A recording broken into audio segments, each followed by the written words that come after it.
Walk will take it across the timeline, guarded by Hurd. Drives to his left side, beats his defender, backs up, fading away. Good! That may be a dagger. 59-54 with 1:08 left. Braden Walk coming alive in the overtime period. Buffalo's basketball is on the air. Mountain View High School is ready to lead the charge in the 2019-2020 season. Down low in the blocks, draws contact, and it falls. Lindy Herford back to the line to tie it. Catch it all on your home for Bridger Valley Basketball, mylocalradio.com. Mountain View Basketball is brought to you by Auto Farm Chevrolet, the Come On In of Casper, Westar Printing and Rocky Mountain Sign, Plains Tire, Wyoming Dental Specialties, Trona Valley Community Federal Credit Union, The Store, and Blacks Fork Dental.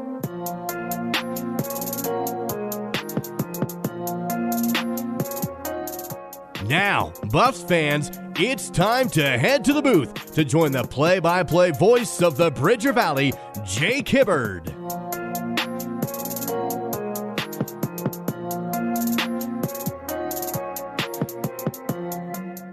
Lander, Wyoming, the location for this afternoon's meetings of Northwest versus Southwest. For the girls, Mountain View comes in ranked number 2 in the state behind only powerhouse Douglas and look to continue on their 4-game winning streak. Lander sits at number 4 and is fresh off a Thursday victory over Lyman, 43-38. On the boys' side, we find a premier pairing of number 2 versus number 4 as well. Lander lost its third game of the season last week to Warland, but came from behind to overtake a plucky Lyman squad 2 days ago. Lander uses its athleticism and tough defense to frustrate teams and also force a lot of foul trouble. The number 4 Buffs also come in winners of their last 4 and are lighting it up from outside, shooting 50% from beyond the arc in their last 3 games. Jake Hibbard bringing you the action live on a Saturday afternoon in Lander, Wyoming. This is the Sawyer's Disaster Cleanup and Construction pregame show. Next.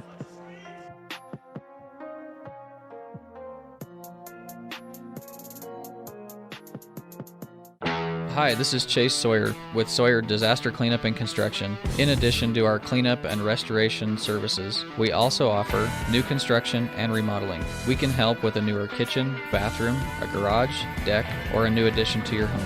We provide accurate, itemized estimates with no hidden fees or extra charges, and we complete each job to 100% of your satisfaction. Call us today at 307-741-7000. Sawyer Disaster Cleanup and Construction. Sawyer's Disaster Cleanup and Construction bringing you the pregame show today. Mold, fire, water damage, or more. Sawyer's is there for you. Call 307-741-7000 or visit wyodisastercleanup.com. Let's jump into the first look brought to you by Bradshaw's Glass Towing and Fitness. Whatever it is you need, Bradshaw's in Lyman, Wyoming can probably help. Starting with the girls. Well, how does Mountain View manage their lineups today? That's the first question on my mind, and also a question on Coach Moretti's mind as she jumps into this game where we will see a 5 pretty much guard, maybe wing, but really just 5 guards out there, including Demi Stauffenberg for Lander at 5'11", a sophomore. She plays more like a guard than she does in the post. They do bring someone in off the bench, off the post, as Lander does for the 5'10" sophomore Danica Boyce. She really is a post presence player. However, for the most part, when you look at Leah Brown, Roni Ferris, Emma Crane, Demi Stauffenberg, and Whitney Hansen, if that is indeed the starting 5, those are 5 players who play on the perimeter all around, and so there isn't really a post presence for the normal Mountain View lineup. Does that mean Bailey Henstra comes off the bench to play aside of Danica Boyce, and we see the Bucas sisters jump into the starting lineup with Emily and Casey, and Haley Stevens, Sadie Mitchell, and Kylie Dellinger playing a similar brand of basketball around the perimeter? Or does Mountain View stand pat and stick with what they do, have done throughout most of the season, and play the 3 guards, wings, and then 2 forward post players, however you want to call them? Classifications and positions in basketball at the high school level, always a little bit more fluid. But that's the first question on my mind. Does Mountain View go smaller? And if they do, how does that lineup look and compare against a Lander squad that's coming off of a victory to Lyman just 2 days ago? Lander was down early, 11-3 on the Benedict's Market and True Value boards. We were bringing you that contest, but shot 47% from the field. in that game to come back methodically and put up a W on the board. That jumped them up to 10-5 on the season. Well, with that contest, they were led by Roni Ferris with 16 points and 10 by Leah Brown. Demi Stauffenberg finished with 8 as she seemed to be garnering the lion's share of the Lyman defensive presence. That opened up Ferris and Brown to really get some points here and there. Ferris shot well from beyond the arc, hitting 2 in the second half, and had 10 points off 5 field goals in the first half as well. Taking a look at these two teams, they shoot a similar percentage. Mountain View with a slight advantage from the field, but almost identical from beyond the arc. At the points per game, Mountain View has the edge, but gives up a couple more points per game defensively. Rebounding, they're fairly similar with a similar rebounding positive margin. And in turnovers, that's maybe one difference. Mountain View has taken pretty good care of the ball this year, just 14 turnovers per game. They haven't forced a ton, but Lander sitting at 18.5 turnovers. Maybe there's a few extra possessions to go Mountain View's way this afternoon. 10-5 versus 11-4 on the girls' side, and that's your Bradshaw's Glass Towing and Fitness first look. We have the crowd coming to its feet late in this boys' JV game. We'll take a break here. Come back and get a jump into the coaches show as we'll hear from Cyril Stauffenberg, head coach of the Lander Tigers, followed by head coach of the Mountain View Lady Buffs, Jess Moretti. This is a First Bank presentation of Mountain View basketball, part of the Sawyer's Disaster Cleanup and Construction pregame show on mylocalradio.com and on the radio at KNYN 99.1 FM. Whatever you need, it's likely that Bradshaw's and Lyman can help. Whether it's windows at home or new glass in your car, truck, SUV, or semi, Bradshaw's has it. Tires? Yes. All vehicles, ATVs, semis, and more. Bradshaw's offers a 24-hour towing service for everything large to small. And the Bradshaw Fitness Center is open 24/7. There's more, so always call Bradshaw's first. Whatever you need, it's likely they can help. 307-787-3450. Again, that's 307-787-3450. Continuing the pregame show brought to you by Sawyer's Disaster Cleanup and Construction. It's 34-33 with 12.8 seconds left in the fourth quarter.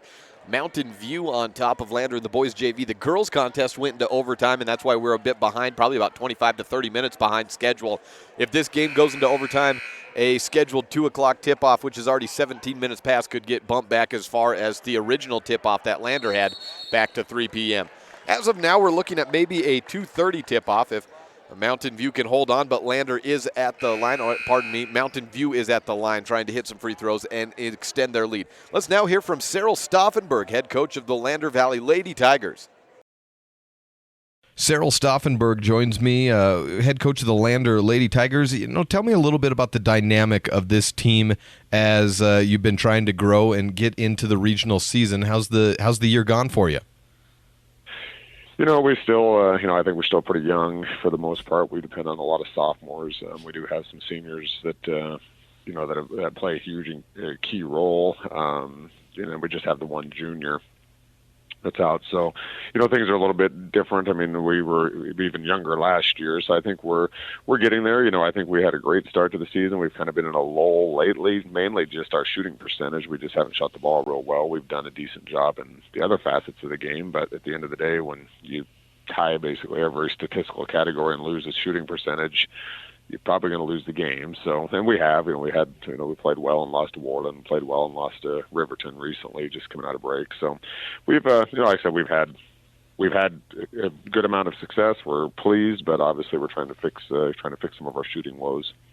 And you mentioned a team like Riverton, and that's a program just a few miles north of you that had its own shooting woes and has kind of come around this year a little bit. They've been a program on the rise with some more seniors. You took on a Warland team this past weekend. They're a very athletic and long team.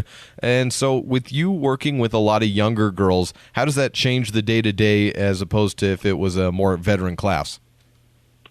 I think you just find yourself working on. You're trying to get your team ready to go, which is basically a whole team approach. Because we need to obviously understand our transition offense. We have to understand our team offense, our team defense. But at the same time, we've been taking a lot more time in practice to go over some individual skills.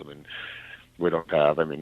we need to work on our post-up skills. We need to work on our post-defense. We need to work on our passing skills from a varsity level type game. So, we found ourselves now that we've kind of got the bulk of some of those offenses and defenses put in. Now we've been able to go backwards and go back to maybe some more of the skill set work, and hopefully we'll see that pay off, because obviously there's not a lot of shooting practice and a lot of stuff that comes out of when you're putting in offenses and defenses. So, I think we're headed in the right direction. Like I said, it's probably a welcome time for us to step back and work on some skills. Well, shooting, of course, you work on shooting every day in practice one way or another, but that skill's really something that's for the most part developed outside of the season, isn't it? Absolutely. I mean, everybody will say that. I mean, if you want to be a good shooter, you probably need to be a good shooter in June, July, and August, because once the season starts, there's a lot of other things that need to be stressed and emphasized and put in, and it becomes more of a team show, whereas you can work on, and you can stress that to a lot of kids. There's some that'll, take you up on the offer, and we had a pretty decent turnout this summer in terms of open gym type stuff. So, but yeah, we're getting things turned around and getting things in the gym in the summer, or people in the gym in the summer, and that'll only help also. Cyril Stauffenberg with Lander Girls Hoops, thank you so much. Hey, no problem. Thank you.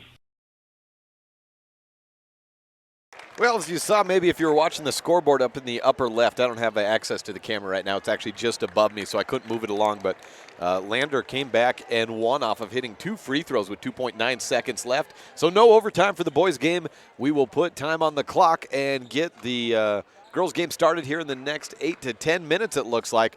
We'll take a break here, come back with head coach of the Mountain View Lady Buffs, Jess Moretti, to talk about her team's recent success and what to expect today against Lander.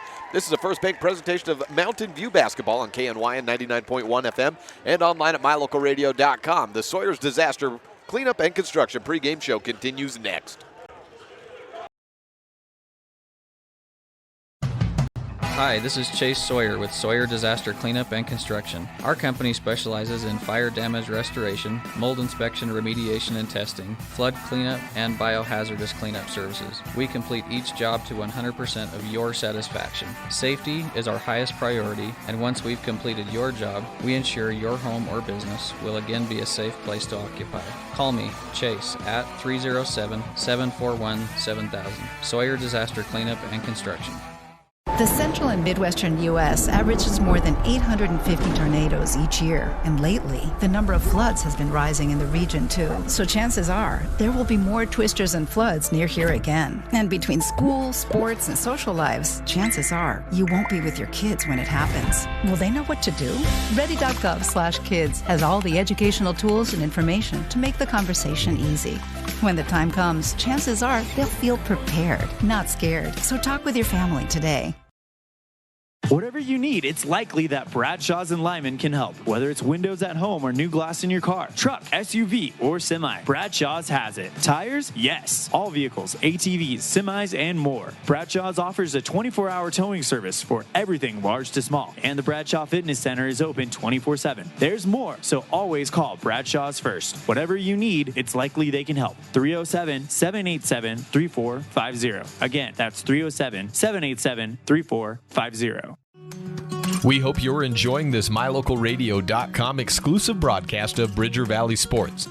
We love being able to travel around the state to bring the action on the field or court back to you watching at home. Let's face it, doing all of this would not be possible without all of our great sponsors. We appreciate the support the following businesses and individuals show to both Mountain View and Lyman Sports. Bradshaw's Glass, Towing, and Fitness. Whatever it is you need, Bradshaw's can probably help. The Come On In of Casper. When it comes time to cheer on your Buffs or Eagles at state, the Come On In is your best bet for a great night's stay. Auto Farm Chevrolet in Evanston. General Manager Dennis Lynch invites you to come and experience a community-driven dealership. Evanston Regional Hospital. Quality health care close to home. Bridger Valley Motor. Got a check engine light blinking? Don't guess at what the problem is. Take it to Slim at Bridger Valley Motor in Lyman. And Achieve Sports Medicine and Physical Therapy. No excuses, just results. Thank you to all of our Bridger Valley sports sponsors. Your mobility affects every aspect of your life. When you suffer from an injury that decreases your mobility, or maybe you're just noticing that you're having a harder time balancing and your flexibility isn't what it used to be, call Randy Christofferson at Achieve Sports Medicine. Randy will work with you to improve your overall health by reducing pain and improving mobility. Schedule your appointment today by calling 307-747-4627. Achieve Sports Medicine in Lyman. No excuses, just results. We are about 7.5 minutes away on the clock, and then presumably a national anthem and starting lineups before we will get this contest started. The first of a doubleheader, the girls of Lander Valley, ranked number 4 in the state versus number 2 Mountain View. Let's now take a listen to Jess Moretti, head coach of the Mountain View Buffs, to get her thoughts on this upcoming contest. Jess Moretti with me. You have some games this weekend that one interclassification and then one inter-region, Northwest versus Southwest. With Lander, you get a team that just played Worland. You've played Worland, and we can't do comparative scoring because these are teams at different points. You're a different team than you were 3 weeks ago or whenever that was, as is Worland now. But it's a team that stayed within 13 points, I think was the final of that. As you look at the matchup against Lander, what are you seeing across the sideline? Any time that we play Lander, I feel like year after year, they're a team that they like to run. If they can get some transition points, they will. If they can run a transition point and hit a corner and hit a three, they will. And defensively, I actually feel like they don't see a whole lot on defense or offense for too long. So it's usually a pretty fast-paced game, and so which is fine because we like to run, we like to go, and so we don't mind that fast. And for us, a controlled fast game as much as we can. Games last Saturday had to be canceled. Was the I-80 east of Rock Springs was pretty much shut down for several days. How did that affect your team? What did you do anything on Saturday, or did you give them the time off? No, you know what? There's so much to be said about rest time, and so no, we had a team breakfast planned, but I just told them we would make that up and to enjoy their day off, and we got right back to business on Monday, and have had already 3 great practices this week. We went this morning. So, how do you feel about where your team is sitting now as opposed to a month ago, and then looking forward to where you'd like them to be a month from now? So from a month ago, I feel like we have more of a grasp of where we're at because, at that point we were still kind of working Casey back in, and so trying to get her settled into the lineup. And so from there, when we came out, we were able to get those wins when we were in Rollins. I felt really good about that. I feel like we have continued to grow, and I keep saying it every week, but in defense, understanding roles a little bit better, making sure we're more disciplined in defense. And so that continues to improve. I think we, through the months as well, we've become a better zone team. That's something that, I think in past, I feel like, sometimes we've had teams kind of go to that. But, we've had been zoned a few times, and we've still been able to come out with the win and score out of it when we've needed to. And so we're feeling a lot better about our zone offense work that we've been putting in as well. As far as where I expect to see us in a month, I expect us to be at that state tournament. The girls, they work hard. They're focused, they're committed to the program. And so I just see us continuing to improve and to pick up roles. And I'm looking forward to continuing to work on having a deeper bench that I can go to in those, maybe those little bit more crunch tight games. And so I continue, to try to build a few of those girls coming off the bench. Yeah, since about Evanston the week before conference play started, and then that continued with the one game that you did get against Cokeville, we have seen that bench shrink down. And is that something that you're working with some of the girls in practice time to get them ready, as you know that comes regional and state foul trouble or really anything could put someone off the bench and into heavier minutes than they may have expected?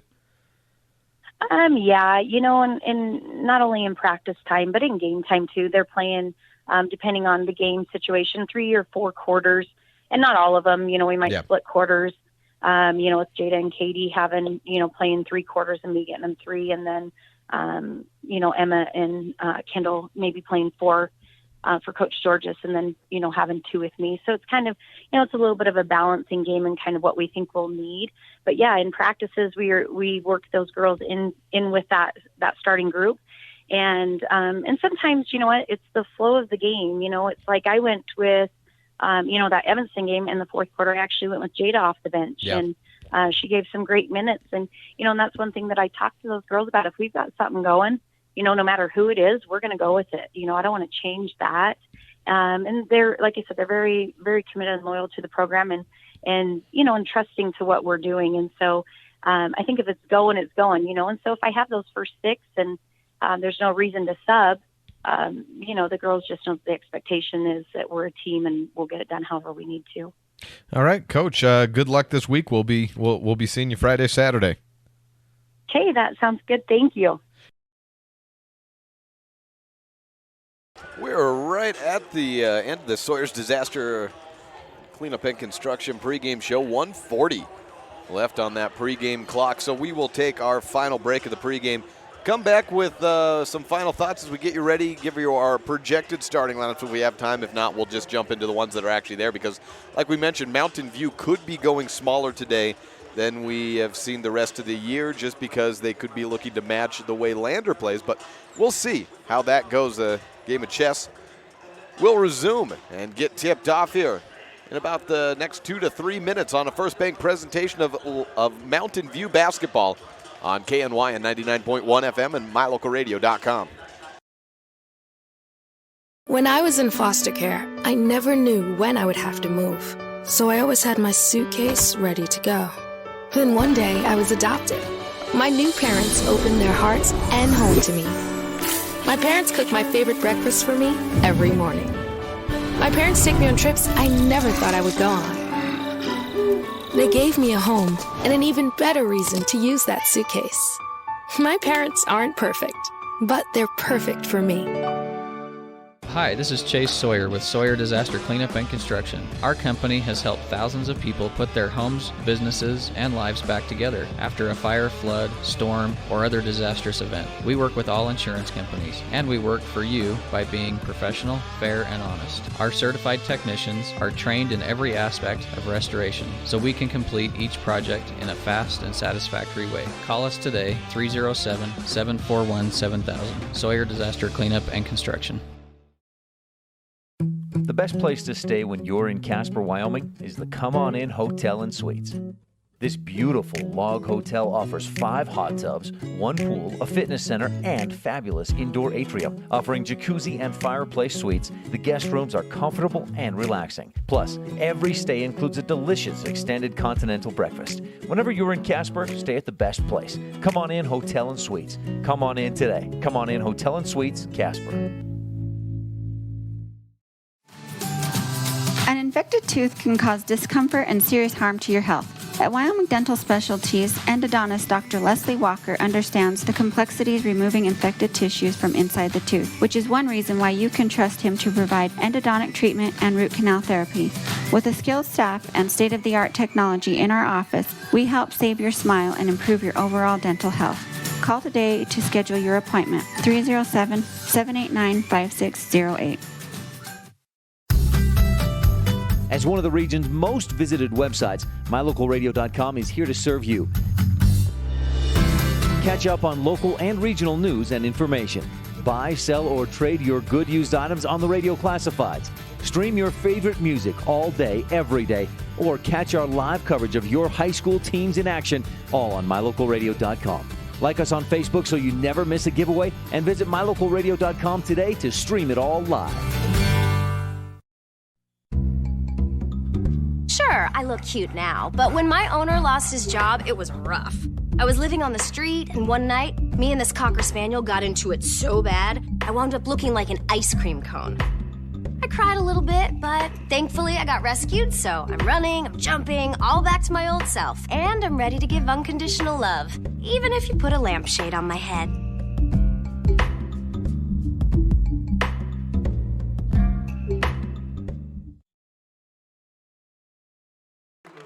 Back here in Lander, at Lander High School, the starting lineups being announced first for the Mountain View Buffaloes in black, the road team, and they stick with their original, or I guess regular starting lineup is the decision. Bailey Henstra gets the start at post. Sadie Mitchell in as a forward as well. At the guards, Haley Stevens playing the point, and Kylie Dellinger and Emily Bugis at the wings. Well, for Lander, same starters as we had for them on Thursday as well. Leah Brown at the point guard position. Demi Stauffenberg, she'll play as a guard. She's a sophomore, 5'11". And Emma Crane, a senior, 5'8". Should mention Leah Brown, a senior, and 5'7". Number 15, Whitney Hansen, a sophomore, 5'6". And Roni Ferris, 5'8", senior. Wearing number 22, rounds out the starting lineup for Lander. Lander in the white jerseys, dark green numerals and lettering with a, actually the lettering's black with a green outline. My eyes deceive me there. And then the lettering, the numerals are black, lettering is green. Either way, it's stroked by the opposite color on the outside. About to start with the opening tip-off. It's Bailey Henstra versus Demi Stauffenberg, and both kind of whiff at it, but Haley Stevens comes away with the opening tip. Mountain View moving from right to left on the dial. Emily Bugis to Haley Stevens on the right wing. Stevens drives around baseline, throws one up off the glass from 6 feet outside. Some quick offense by the senior leader and point guard for Mountain View. 2-0 on the Benedict's Market and True Value board. Stauffenberg up ahead to Leah Brown. Then Ferris takes it in to the right block. She's fouled as she goes over Dellinger and collects the 2 points with the and one opportunity upcoming. 2-2 on the Benedict's Market and True Value board. Opening moments of the game, Roni Ferris had 16 points in the win over Lyman on Thursday, and she drops one in from the free throw line to make it 3-2 on the Benedict's Market and True Value board. First quarter is just 30 seconds in. Stevens drives, trying to go coast to coast, turns around, has the ball taken away by Hansen. 1-on-2 disadvantage. She pulls up on the wing, looks down to Ferris, then gives it to Stauffenberg at the top. Opens up to the left side. Crane on the wing, drives into the lane, out to the baseline. Short corner shot, airballed, rebound Ferris. She's partially blocked. Loose ball, 1 hop, 2 hop into the hands of Hansen. Then out to Crane on the 3-point line. She fires, misses off to the left. Brown with the rebound, out to Ferris on the corner. To the right side, it's Hansen with the basketball. Whitney Hansen backing up on the dribble to the paw print at the jump circle. Smaller jump circle here with a big green paw print. Of course, the Lander Tigers being the reason for that paw print. Stauffenberg up top to Crane, then right side to Ferris. She'll stop at the wing, fire, miss, air ball, and roll out of bounds on the second hop. Missing about a foot short on that shot, and she did not get enough power out of that right out of the gates. 3-2 the score on the Benedict's Market and True Value board. Mountain View with the basketball, trailing by 1 to Lander. Next week, we have one broadcast for you, and it's the big one. Mountain View versus Lyman, the third conference game of the season for both of those teams. On the girls' side, they're both sitting at 2-0, so it'll decide who's number one halfway through the season. Turnaround, Henstra gets hit as she spins around in the jump and puts it in for 2. 4-3 on the Benedict's Market and True Value board. Lander basketball going from left to right. Demi Stauffenberg throws to the right side. Ferris backs up to the top of the key, then to Brown on the left wing. 2 minutes gone by in quarter number 1. Hansen, no, that's Crane with the basketball to Stauffenberg. Screens to her left. Stauffenberg goes opposite way, baseline. Out right side, opens up Crane for a corner 3. Misses off the handle. Leah Brown comes away with the rebound. Throws it hard off the glass, and Haley Stevens outskies Demi Stauffenberg, giving up about 5 inches there for the rebound. Gives it off to Dellinger and then back to Stevens. To Dellinger at the top of the key. She'll drive in. 12-foot pass out to Henstra. Spinning around and fading away. Shot up by Henstra. Maybe a little too wild on that. Misses. Lander basketball. Roni Ferris out to the left side. It's Emma Crane working from the left wing to the top of the key. Brown gives off to Stauffenberg. Has the ball poked at by Stevens. Keeps a hold of it up top. to Emma Crane, then to Hansen. She takes a big step against Bugus, down to the baseline, into the left blocks, turns around, passes, out of bounds, knocked out by Sadie Mitchell. 5:15, the clock stops in quarter number 1. 4-3 the score on the Benedict's Market and True Value board. Demi Stauffenberg, the inbounder, far to the right of the hoop, gives it out to Hansen. She dribbles it to the top and about to the midline. Off to Brown, then back to Hansen. Sets up a screen. This time Hansen goes with the screen to the left, picks it up at the elbow, then to Crane on the left wing. 5 minutes to play left in the first quarter. 4-3. Ferris throws down low, looking for Stauffenberg. Rejected by Bailey Henstra on the put-up attempt. Stevens, one-handed baseball pass up ahead to Dellinger. Two players tumble down to the ground as Dellinger corrals the ball. Leah Brown hit her. And the foul comes in. Number 1 of the game, Lander. Picks it up. 0-0 is the call indeed.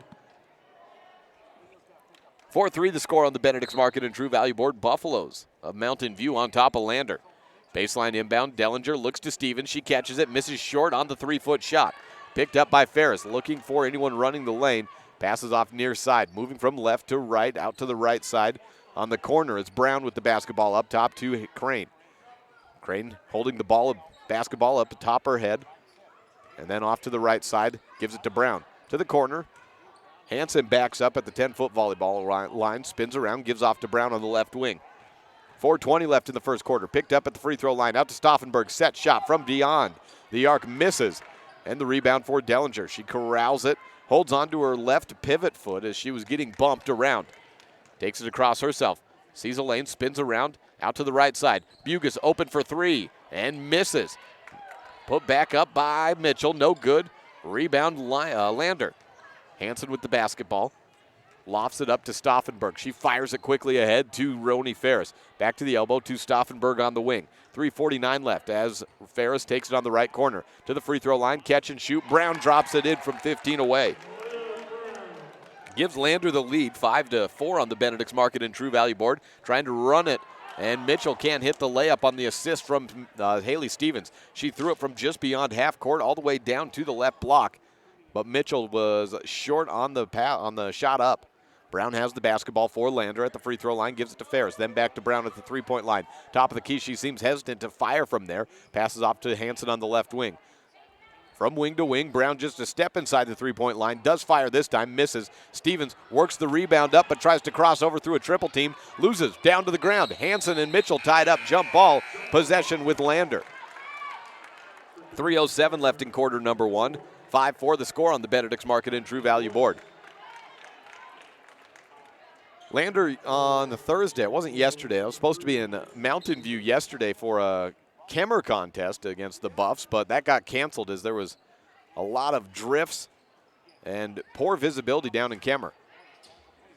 Inbound, down into the blocks, goes to Danica Boyce. She's that post player we mentioned earlier, and Henstra's guarding her. She missed her shot, was partially rejected by Henstra, got her own rebound back at the right wing. Lander stays with it on the left side. Hansen to Brown. She drives right against Mitchell, looks, rolls through, past Mitchell, gives a little shoulder to her, makes the shot. 7-4 on the Benedict's Market and True Value board.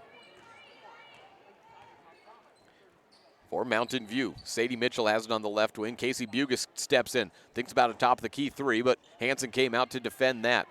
Bugus at about 5'3", 5'4", giving about 3 or 4 inches up on that defense. Dellinger out right side, catch and shoot this time by Casey Bugus for a triple. Misses short. Stauffenberg with the rebound. She'll turn around, take it across herself. No, she won't. From far sideline to near, Hansen takes the ball and passes off to Brown on the right side. 2:05 left in the quarter. Spin around Boyce against Henstra. Goes hard off the shot, just hit off the back handle. Bugus comes up with the rebound, takes it across from right to left on the far sideline. To Stevens. She drives in, tries a layup, no good. Rebound Ferris. It went through the hands of Bailey Henstra there. 5 Buffs defenders retreating back to guard the Lander Valley offense. Roni Ferris at the top of the key. She hit 2 3-pointers on Thursday. We were talking about that Thursday game, or trying to. It was 11-3 the start for Lyman over Lander, and it looked like it'd be a runaway Lyman's way for a while, but it was just better shooting on the night for Lander. They shot about 47% from the field and came away with the victory. Down low to Boyce. It's picked off in the passing lanes by Haley Stevens. She's moving it across about half speed. Starts to attack at the free throw line, out left side to Mitchell beyond the three-point line. Stevens screens for to the right wing. Bugus tries a second three. That one's long. First one short, second one long. Haley Stevens, I think she got hit in the nose, grazed in the nose with a basketball. And she's wincing in pain right now. I think she'll be fine. But that is one of the worst feelings if that's what happened, is she got knocked down to the ground, and then the basketball looked like it hit her on the nose as the shot came down long. Pressure on for Mountain View against the Lander backcourt. Poked out from behind, and Dellinger had a near steal, but it rolled out of bounds. Lander basketball. Ryan Bell into the game, point guard for Lander, sitting at about 5'2".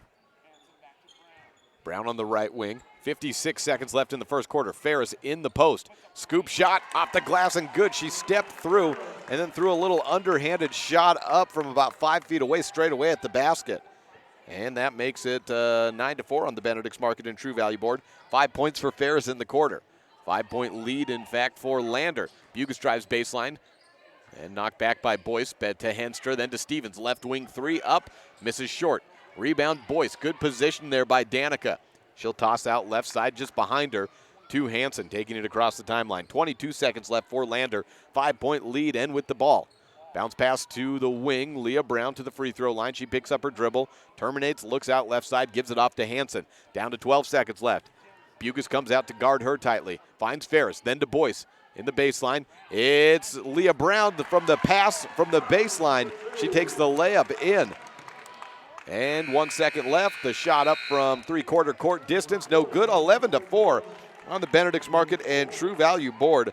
Danica Boyce showing that she can pass out of the post as well, opening up Leah Brown for those final two to give them a 7-point lead. Lander leading 11-4 on the Benedict's Market and True Value board after one quarter. This is a First Bank presentation of Mountain View basketball on MyLocalRadio.com and KNYN 99.1 FM.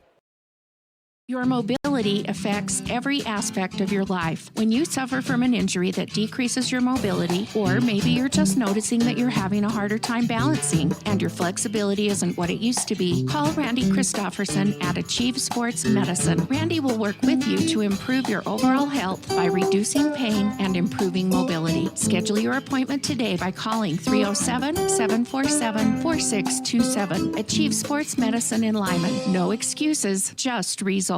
When do you schedule doctor appointments?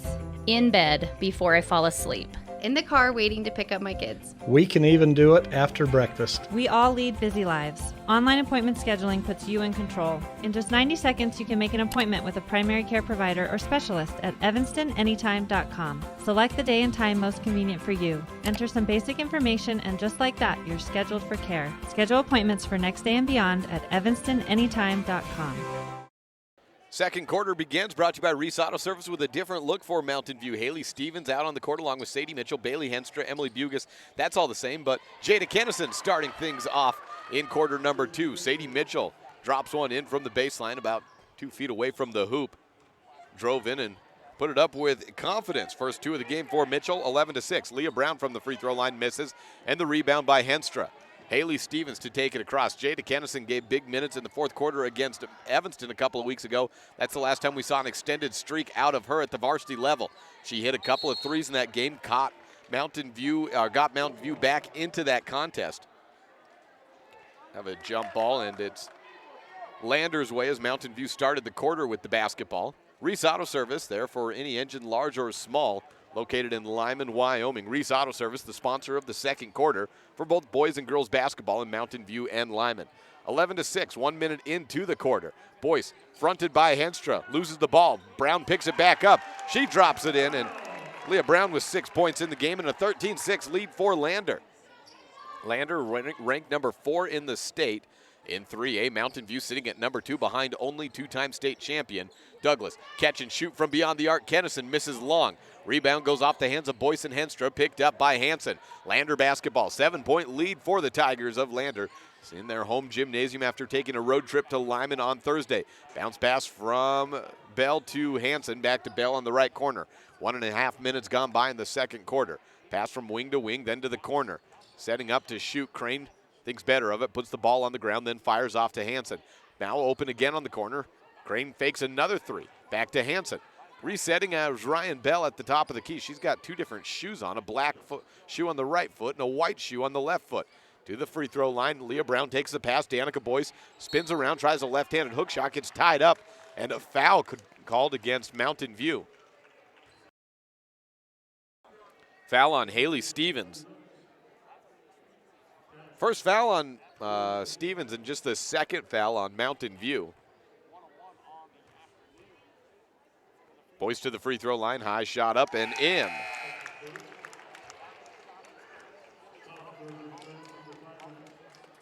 Makes the score 14-6 on the Benedict's Market and True Value board. Haley Stevens out of the game, replaced by Casey Bugas. Boyce had 4 points in Thursday's win over Lyman, was 2 of 2 from the free throw line, sets up for second and misses long and rolls over the backboard and out of bounds. Score is sitting at 14-6. Lander over Mountain View on the Benedict's Market and True Value board. Toss into Casey Bugas.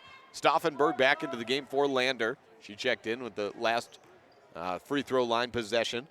Drive in, Kennison tosses one up, hits the front of the rim, just falls off to the right.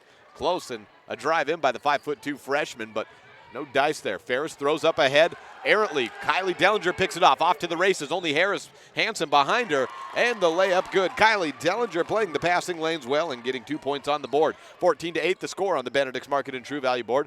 When Kylie Dellinger is playing the passing lanes, that's when her offense comes. She's the type of player whose defense really is the spur of her offense. Down low, Boyce. Dellinger comes in to guard as she was being fronted by Mitchell, but Boyce drops it in. 3 points for Boyce and a 16-8 lead on the Benedict's Market and True Value board for Lander. Jada Kennison rolls to the left side of Dellinger, hands off to Bugas. Then to Dellinger, she'll drive into the left block, out left side, corner three, put up way long by Kennison. Casey Bugas tries to come up with it. Ball squirts off the shoe of, I think it was Emily Bugas there, and out of bounds back to Lander.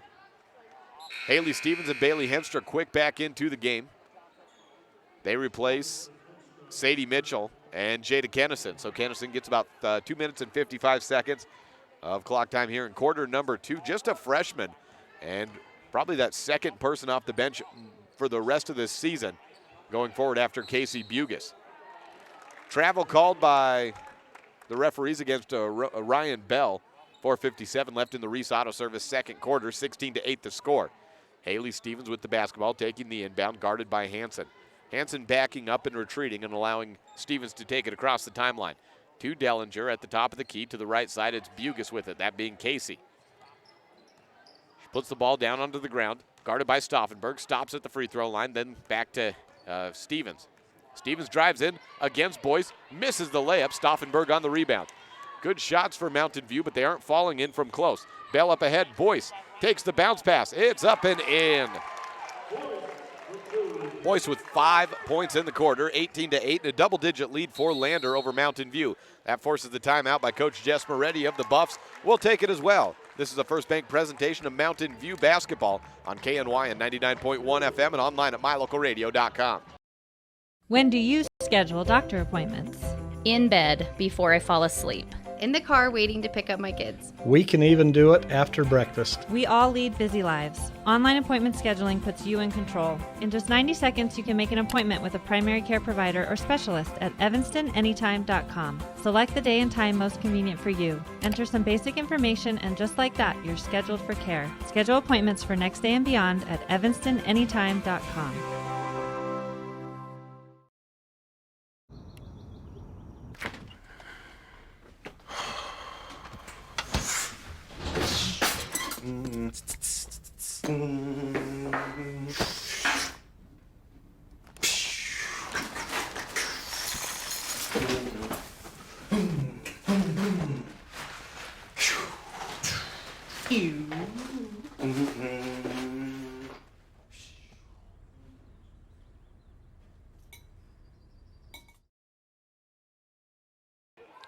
to 8 on the Benedict's Market and True Value board. 18-8.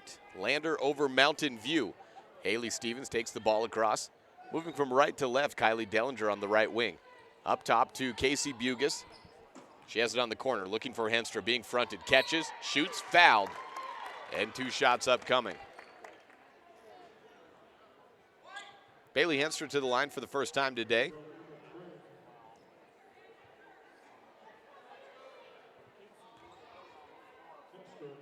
4:06 left in the Reese Auto Service second period. Shot up and falls in for Henstra.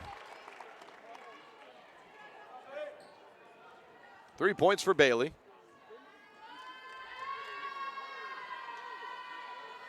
And the second shot is up and drops down. 18-10 on the Benedict's Market and True Value board. 4 points for Bailey Henstra. 4:05 left in quarter number 2. Leah Brown with the basketball. Guarded tightly by Dellinger. Throws it to Ferris, picked off by Bugus, went through her hands. Tight defense by Dellinger, forcing that turnover. Stevens in the lane, throws it up, misses. Henstra back to the line, and this shot drops. And one for Henstra. Mountain View coming alive a bit here after that last timeout taken as they drop down by double digits.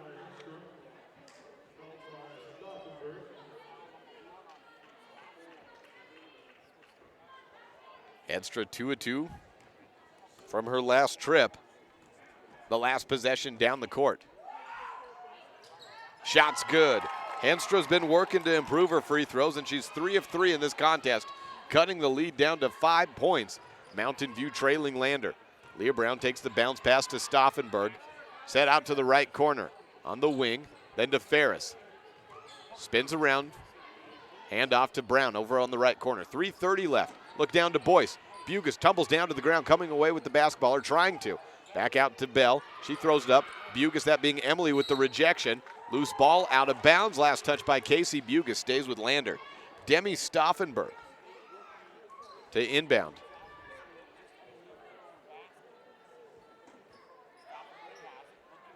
Bounce pass to Leah Brown on the right corner.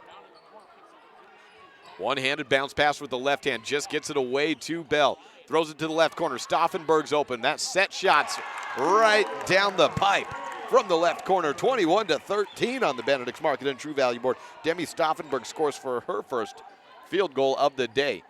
Dellinger to the top of the key. Casey Bugus to the left wing. Then to Emily Bugus at the top. She has 3 defenders come and then go. Passes left side to Casey Bugus. Stauffenberg poked at it, but Casey chases it back down. 8-point deficit.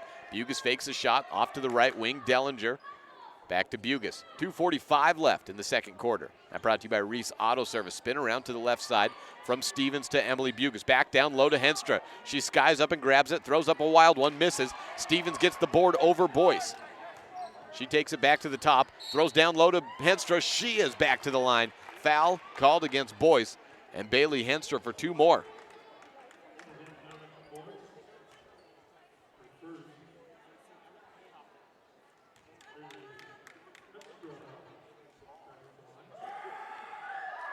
Henstra on the free throw, rolls in and out.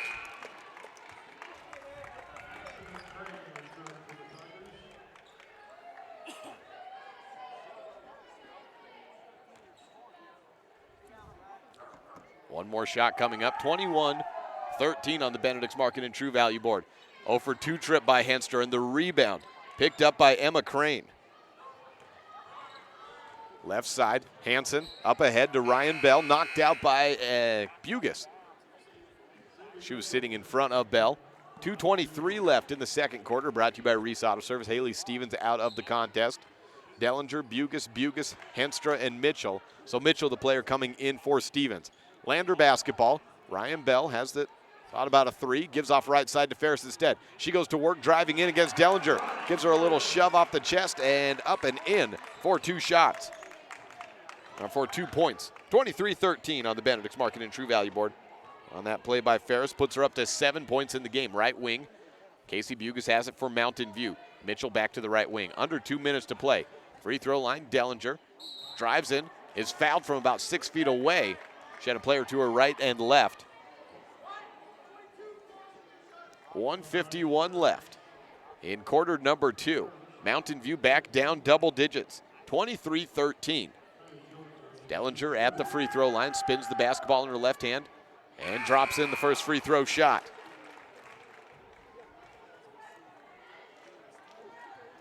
Emily Bugus comes out of the contest.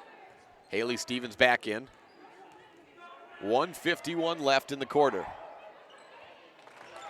Second shot good. Puts it down to 8, 23-15 on the Benedict's Market and True Value board.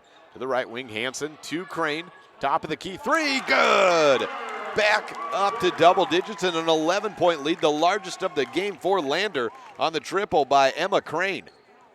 Bugis on the right wing, jump stop as she drives into the right block, off the glass a little bit hard, falls off the top of the rim. Bell with the rebound for Lander, racing with it, has Henstra and Mitchell in the post, tosses up a shot, blocked by Mitchell, gets her own board though. Crane out to the right wing, it's Ferris to Bell, she'll try a long three, misses long as well. Rebound into the hands of Stauffenberg, fouled on the ground, and team foul number 3 is all for Mountain View, so it is no free throws. Demi Stauffenberg to the left of the basket. Bounce pass to Hansen. Looking low to Stauffenberg. Double team poked out by Henstra. Bailey Henstra, the last to touch it. She was behind Stauffenberg. Dellinger was in front. Got to pay a lot of attention to that sophomore. Out to the right side. It's on the corner. Stauffenberg with 1 minute to play. Skips it from the left to the right. Crane to Ferris. On the left wing, she'll pick it up at the free throw line, out to Hansen on the right corner. 52 seconds left. Right wing, Stauffenberg to Crane. Fakes a three, drives against Henstra, loses her dribble, gives up the basketball to Sadie Mitchell. Bobbled it, and it's Mountain View ball with 43 seconds left. Haley Stevens crosses over to her left, picks it up at the top of the key. On the right wing, Dellinger has it with 36 seconds left. Back to the left wing with Haley Stevens. 26-15, an 11-point deficit. Stop and pop from 12 feet away. Haley Stevens, her patented shot, the drive in just inside the free throw line, mid-ranger, is good for her second bucket of the day. 26-17 on the Benedict's Market and True Value board. Stauffenberg on the left corner to Hansen. She has it with 15 seconds left. Back to Emma Crane. To the right side, Roni Ferris. No, that's Ryan Bell. Baseline, spins around. Out, opens up Crane for a triple. Misses long off the handle. Dellinger had the board. May have stepped out of bounds. Nothing called. Back to Bugis. It's picked up by Bell, though. The layup good. And the first half ends 28-17 on a rebound, followed by a turnover and a layup for Ryan Bell to make it an 11-point deficit for the Mountain View Buffs on the road against Lander Valley. 28-17. On the Benedict's Market and True Value board. This is a First Bank presentation of Mountain View basketball on KNYN 99.1 FM and online at mylocalradio.com. Halftime coverage when we return. The best live coverage of local sports, weather, local news, and radio classifieds, plus online streaming music, giveaways, and more. It's all on mylocalradio.com. Watch as your high school teams clash with their biggest rivals. Listen to the latest from your team's coaches. Catch up on local and regional news and stream your favorite music. Visit mylocalradio.com. Like us on Facebook and stream it all live. When you have any mechanical problems, always think of Reese Auto Service in Lyman first. Doug and the mechanics at Reese Auto Service work on everything from your lawnmower and snowblower to cars, trucks, farm and ranch equipment, and semis. You can also get tires for anything you need at Reese Auto Service. Always visit Reese first. You'll get great pricing and quality-friendly service. Reese Auto Service, 541 Highway 413, Lyman. Trona Valley Federal Credit Union is a not-for-profit financial institution. When you become a member, you are an owner of the credit union. We believe in people over profit, and that impacts the way we do business from our overall structure down to the smallest detail. Our philosophy sets us apart, and we're here for you. Earn more with our high-yield checking account, start a savings goal, check out our competitive loans, and much more. Become a member today. We're a caring partner dedicated to your financial success. Member NCUA. Sometimes getting the whole family scheduled for a dental appointment is hard. Different days, different times, and then how do you pay for it all? These problems have been solved by Black's Fork Dental in Mountain View because we serve patients of all ages. It's easy to schedule the whole family on the same day, so you just make one trip. We accept most insurances, and if you don't have insurance, we offer an in-house discount so the whole family can have a healthy smile. Don't wait. Call today. Black's Fork Dental in Mountain View, 307-782-3630. Business cards are a powerful and inexpensive way to promote the goods and services you offer. You can design your own cards or have the professionals at Westar Printing design your business cards. Now with same day and next day turnaround on all business card printing, you don't have to wait. Get your business cards today. Professional quality, inexpensive prices, and quick turnaround. Visit Westar Printing, 243 7th Street in Evanston, across from the library. Westar Printing, 307-789-5202.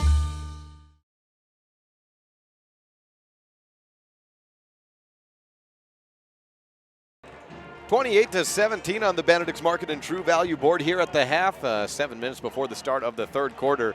The girls have 7 points from Bailey Henstra leading the way for Mountain View. Kylie Dellinger with 4 and Haley Stevens with 4 as well. Sadie Mitchell with the other 2. 4 points is all they scored in the first quarter.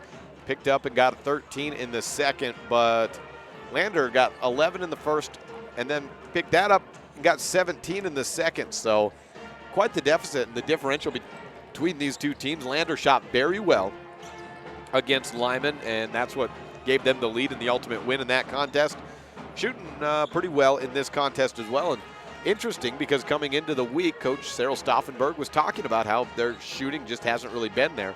But the numbers showed that they were actually not that different on the season from Mountain View. Mountain View held a small shooting advantage from the field, and they were about even from beyond the arc, and Mountain View's a pretty good shooting girls team. So Landers just out performing them from the field today, and we'll have to see how that second half comes. If you're down 11, that always puts you in a hole, and you got to come out and score 11 more than the other team to even tie it up even.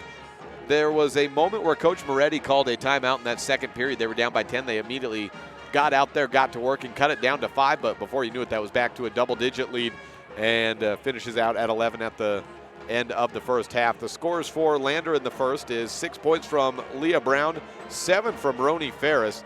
Emma Crane and Demi Stauffenberg both with 3 points each, 2 points from Ryan Bell, and 5 points from Danica Boyce off the bench. She's been playing well in the post and garnering a lot of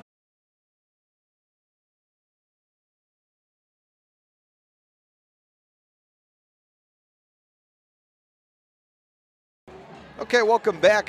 Just noticed we were having some internet issues, so I did what I could and don't have a reason for them. The internet speeds are looking okay here in Lander, but welcome back. Halftime coverage is not sure exactly when we tuned out. We'll run you through the scores one more time. 3 points from Danica Boyce, 2 by Ryan Bell, Emma Crane and Demi Stauffenberg with 3, 7 by Roni Ferris, Leah Brown with 6 for Lander. And then for Mountain View, the scores 7 points from Bailey Henstra, 4 by Kylie Dellinger, 4 by Haley Stevens, and 2 from Sadie Mitchell.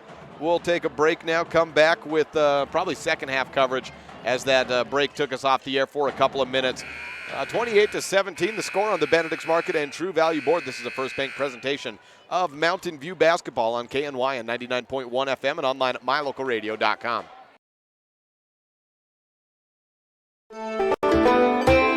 With mylocalradio.com, you get to stay up to date with Lyman and Mountain View sports by watching all of the games live in the convenience of your own home.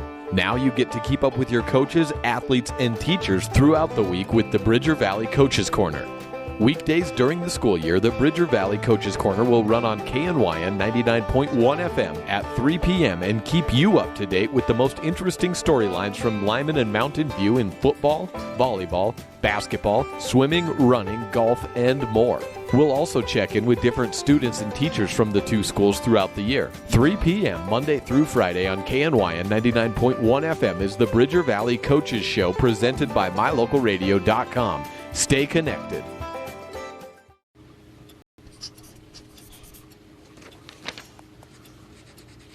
If you love them enough to relearn math so you can teach them math, then surely you'll check nhtsa.gov/the right seat to make sure they're correctly buckled in the back seat.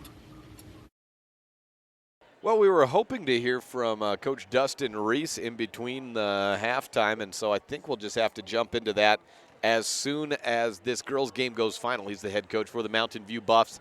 And then we'll have Stu Mullins, head coach of the Lander Valley Tigers. So that will take us pretty much through the Sawyer's Disaster Cleanup and Construction boys portion of the pregame show. Usually you get about 10 minutes, and between the two interviews, that should be about 9. So that should work out all right, but apologize for losing service there. Doesn't happen too often, but when it does, We like to catch it early, and luckily that time we did. We were off for about a minute and a half by my understanding. And I don't, unfortunately, have a great answer for why that happened, so I just hope, I suppose, that we don't encounter that again. We are in Lander, which is a place that does not allow us many alternatives for streaming if our plan A doesn't work either. So best of luck out there. Just hope for the best of internet going forward. Mountain View will take possession of the basketball to start quarter number 3. So we welcome you back, third period. 11-point deficit for Mountain View and just 4 points by Haley Stevens in the quarter. And she'll see if she can get her offense working, averaging about 15.4 per game. At 11 points extra could surely go a long ways in this third and fourth period. Dellinger with the basketball, has it stolen on a high dribble. Stauffenberg, the sophomore, comes away with it for Lander.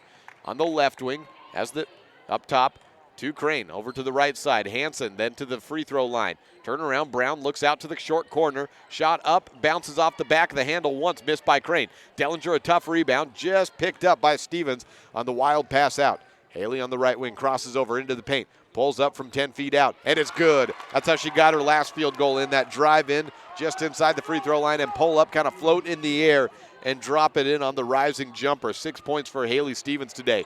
28-19 on the Benedict's Market and True Value board. Out to the left corner, Stauffenberg for a triple. Off the handle, no good. Stauffenberg, probably really the only player I've seen in modern high school basketball in the years I've been covering that has a set shot. Stevens, the roller, good! Haley Stevens picking it up in the second half and knowing that her scoring load is much needed as Mountain View needs to climb it back from a deficit of 11. She has 4 points. The deficit sits at 7. Close to another steal. Leah Brown had the ball knocked out from behind by Dellinger. Stevens tried to pick it up, but it stays with Lander as the ball was last touched by Haley. 6:40 left in the third period. Back pass behind the timeline. Hansen has it. Bugus guarding her at the jump circle. Hansen goes over to the small student section over on that far sideline. Spins around. Bugus goes down to the ground. Stauffenberg comes away with the pass. 1.5 minutes passed in the third period. Bounce pass to the right corner. Hansen with it. Goes to the right wing. Then to Leah Brown on the corner. She'll drive into the paint. Bounce pass out to Stauffenberg. Catch and shoot. The set shot drops in from the deep right corner. Second triple of the day for Demi Stauffenberg. Mention that. I just don't see that in high school basketball. It's reminiscent of the old days. She doesn't really jump at all. It's you set and then you shoot. That's the reason it's called a set shot. And then, of course, what replaced that for the most part was the jump shot. 31-21 on the Benedict's Market and True Value board. Haley Stevens fouled by Leah Brown to pick up her second. Makes her first free throw, does Stevens. Haley with all 5 of Mountain View's points so far in the quarter.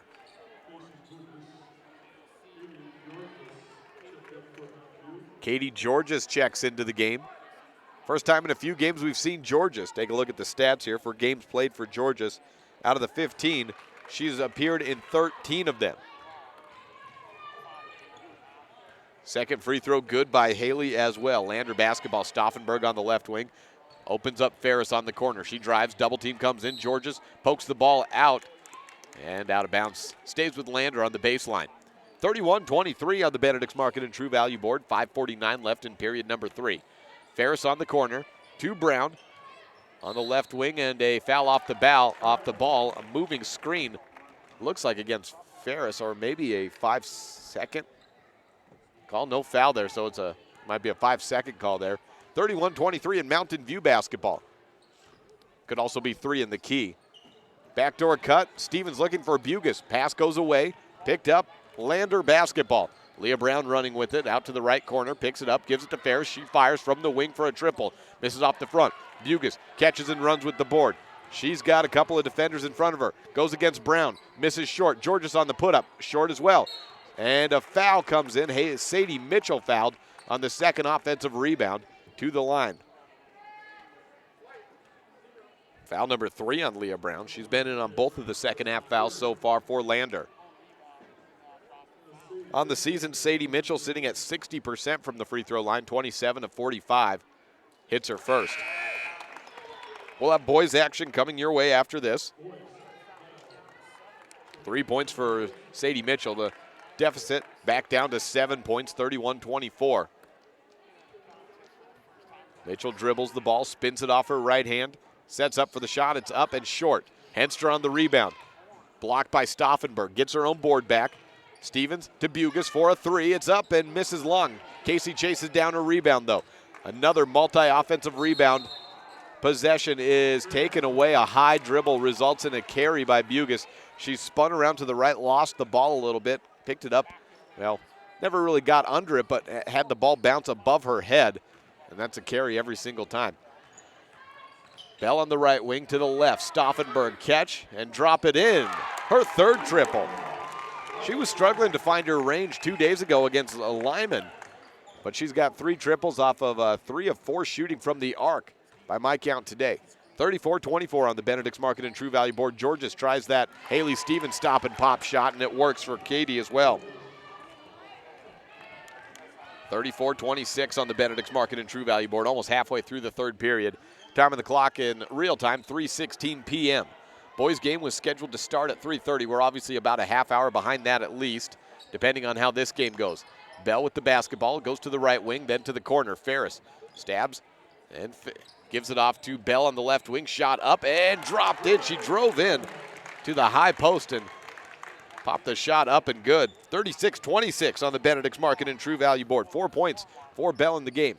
Stevens spins around, goes up with her right hand. That gets a little bit of contact against Hansen and sends her back to the line. So Stevens was going to her left, which means her right hand is facing toward the basket. She went to the right, and that put her defender in a bad position and forced the contact. Halfway through the third period, Stevens hits her first free throw. She's 3 for 3 in the game, and we mentioned just 4 points in the first half. At the start of the second, the plea was for Haley to get her offense going, and she has answered the call. 4 for 4 from the line in the period and 8 points in the quarter, 12 in the game. 36-28, though. Lander still with an 8-point advantage over Mountain View on the Benedict's Market and True Value board. Foul on Casey Bugas. She gave the shoulder to Bell as she was driving to the right corner. Foul number 1 on Casey Bugas. First of the quarter and half for Mountain View.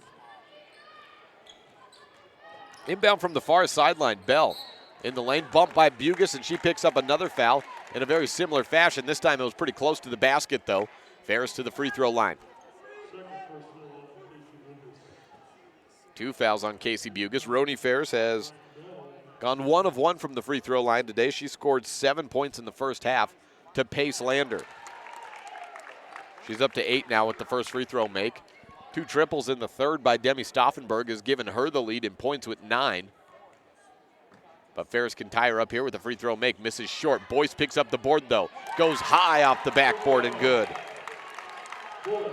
Boyce has 7 in the game, 39-28, and here comes that 11-point lead back to haunt Mountain View on the Benedict's Market and True Value board.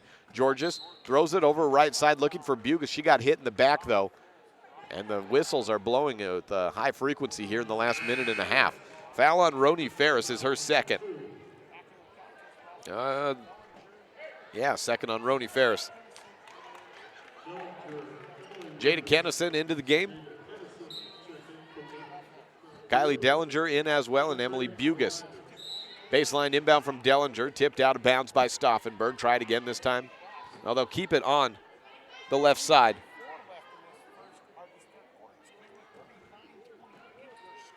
3:34 left in this third period. 11-point lead. This time they get the inbound into Haley Stevens. She dribbles with her left hand out to Bugas. Open for 3. It's good. Emily Bugas puts it down to single digits once again, but that clock not necessarily on Mountain View's side. Down to the final 11 minutes of the game, and they just can't get closer than 8. Put it back up by Danica Boyce, and the 10-point lead is extended. Transition bucket for Boyce following the 3 ball by Emily Bugas. Has the game 41-31. With 3:16 left in the Benedict's Market and True Value board in the third period. This is a First Bank presentation of Mountain View basketball on KNYN 99.1 FM and online at mylocalradio.com. When you have any mechanical problems, always think of Reese Auto Service in Lyman first. Doug and the mechanics at Reese Auto Service work on everything from your lawnmower and snowblower to cars, trucks, farm and ranch equipment, and semis. You can also get tires for anything you need at Reese Auto Service. Always visit Reese first. You'll get great pricing and quality-friendly service. Reese Auto Service, 541 Highway 413, Lyman. 41-31 on the Benedict's Market and True Value board. 10-point advantage for Lander over Mountain View. Lander looking for a Bridger Valley sweep after defeating Lyman on Thursday. The final score in that contest came down to 43-38. Bugis just hit a three ball. She has it on the left corner. 3 minutes left in the period. Dribbles to the free throw line. Bounce pass to Kennison. Races off. Fires it over. Stauffenberg misses. Henstra with the putback. No good. Stauffenberg comes away with the board. For Lander, Ryan Bell to take it across. 2:48 left in the third period. Bell bounce pass down the sideline just into the hands of Hansen. Then picked away. Ball down to the ground. Boyce, Bugis, and Stevens tumble down. Jump ball called. And the ball stays with Lander. Stauffenberg walks to the baseline to inbound.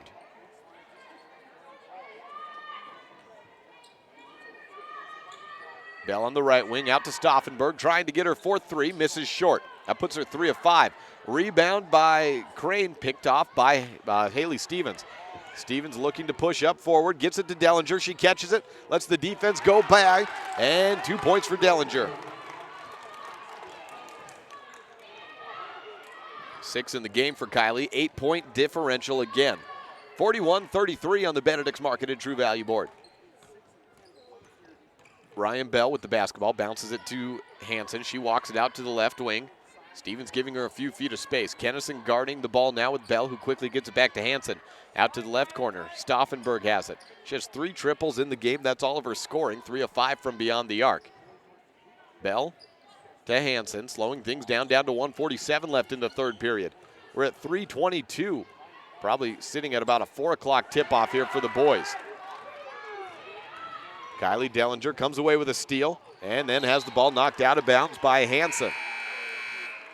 Dellinger was racing for it, and then Hansen got the angle on her to block off the shot, any shot on the basket. So she went in trying to find a pass to Haley Stevens in the paint. And that put the ball out of bounds.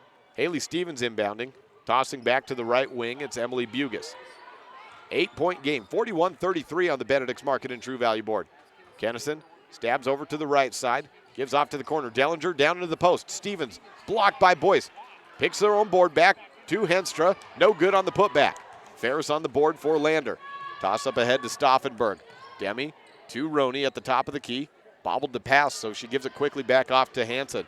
1:10 left in the period. Fourth quarter coming up next. Roney Ferris looks to Danica Boyce. From beyond the arc, looked like she moved her pivot foot there from her right to her left. Roney Ferris with the basketball out to the right side. Demi Stauffenberg. 1 minute left to go. Back to Boyce. Down low, unguarded. Ferris is good. Roney Ferris was left completely unguarded, and Boyce recognized that and fired the ball down into the blocks immediately. Roney Ferris up to 9 points in the game. Emily Bugis with 40 seconds left. Tosses it to Kennison. She works to the left, then back to the right. A quick ball handler for the freshman. Sometimes she gets a little ahead of herself, bounces it back to Dellinger. But I think we've got a fine prospect in Jada Kennison for years to come. Probably will see herself in the starting lineup, if not next year, certainly in the next few years. Emily Bugis tries an elbow shot and drops it in. She got her ponytail hit from the defender and behind. Bugis has the last 5 points for Mountain View. It's 43-35 on the Benedict's Market and True Value board. 8 seconds left. Lander basketball. Ferris open on the right corner. Tries a three. Nothing but net. 46-35, and look at that. The end of the quarter comes, and the 11-point lead finds its way back onto the Benedict's Market and True Value board. A triple by Roney Ferris with 7 seconds to go. 46 points for Lander, 35 for Mountain View on a First Bank presentation of Mountain View basketball on KNYN Radio and online with the video stream at mylocalradio.com.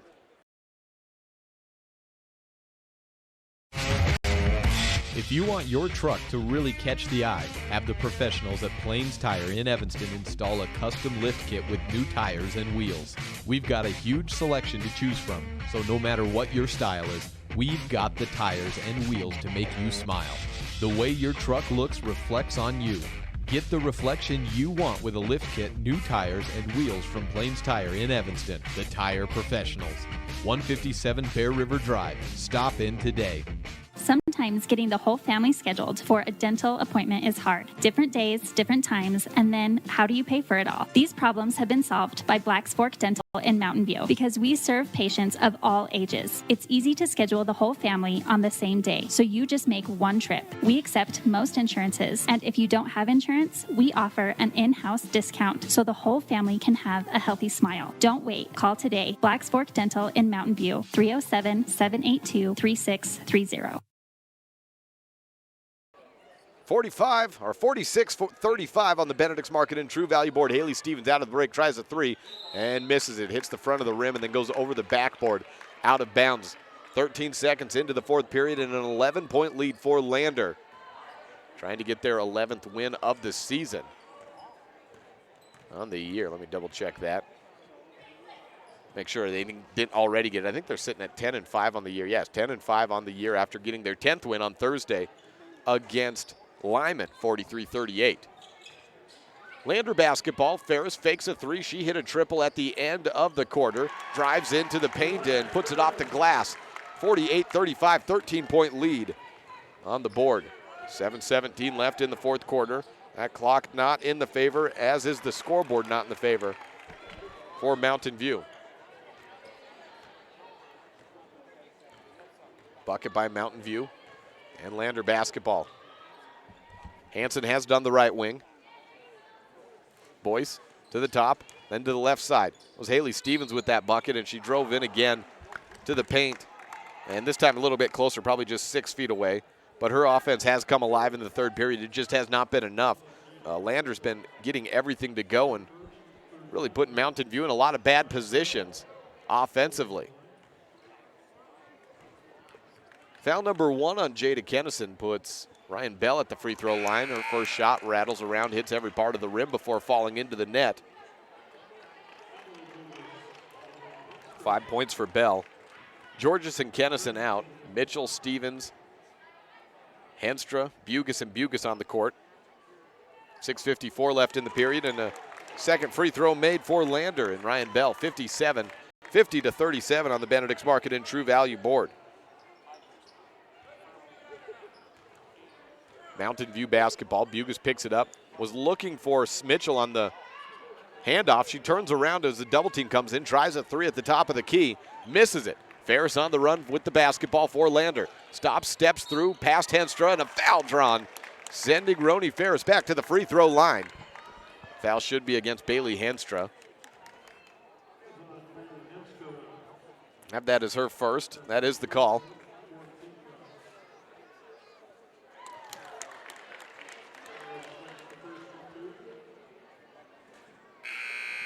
And it's 51-37. Emma Murray into the game for Casey Bugus. Now, Emma Murray we saw earlier in the year, but she has not played the last couple of games. She's appeared in 11 of 15 contests for Mountain View on the season. 2-2 trip at the free throw line. Ryan Bell makes them both. 52-37. Ball knocked out of bounds. Stays with Mountain View. 15-point lead for Lander. Far sideline inbound, Bugus. Kendall Herford into the game as well, so we're seeing a lot of different players on the court for Mountain View that we haven't seen too much of lately. Coach Moretti trying anything and everything. Timeout taken by Mountain View. We will take it with them. This is a First Bank presentation of Mountain View basketball on MyLocalRadio.com. 52-37 on the Benedict's Market and True Value board. Meet the service and parts department staff at Auto Farm Chevrolet. We work on almost every type of vehicle, foreign and domestic. We also sell parts and accessories for almost all makes and models. Our staff is friendly and well-trained, and we are here to serve you. Open Monday through Friday beginning at 7:30 a.m. We invite you to Auto Farm Chevrolet for all your parts and for all your service needs. 624 Front Street, Evanston. We're a community-driven dealer. 6:23 left in the contest and a 15-point lead for Lander over Mountain View. Mountain View coming in with 11 wins on the season, Lander at 10. 2-1 conference record for Lander. Their only loss to Worland. Mountain View in a non-conference game defeated Worland by 2 points at the Rollins Winter Classic. Mountain View basketball. Stevens drives in, right block, fades away against a double team, just misses. Ball rattles out. Boyce on the board. Lander basketball. Hanson up ahead to Ferris, back to Hanson on the left wing. 2 minutes gone by in the fourth period in a 15-point deficit that Mountain View trying to climb out of.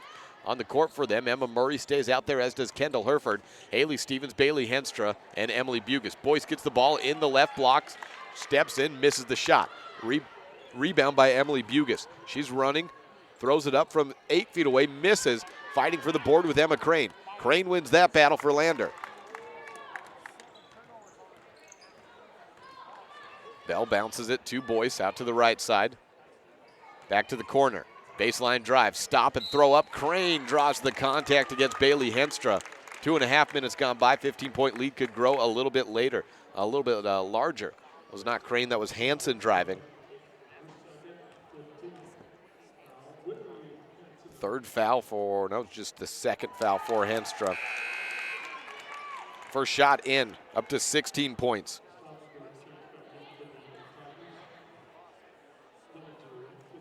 Three points for Hanson in the contest. Whitney hit a field goal back in the first quarter. Lander with the 16-point lead is predictably, as you may be able to guess, she hits her second. As predictable in a game like this, it's a 17-point game. They've outscored Mountain View in every single quarter of the game today. Catch and shoot from the short corner. Emily Bugis is assisted by Haley Stevens. Second field goal of the quarter for Emily. Or for Mountain View. Haley hit the first. Bell looks back to the left side. It's Boyce to Stauffenberg. She was left open for a bit. Stevens came out to guard her, thought she might try to pull and make her fourth three-pointer. She drives baseline, goes tumbling down to the ground, and a tripping call against Stevens as she picks up her second foul.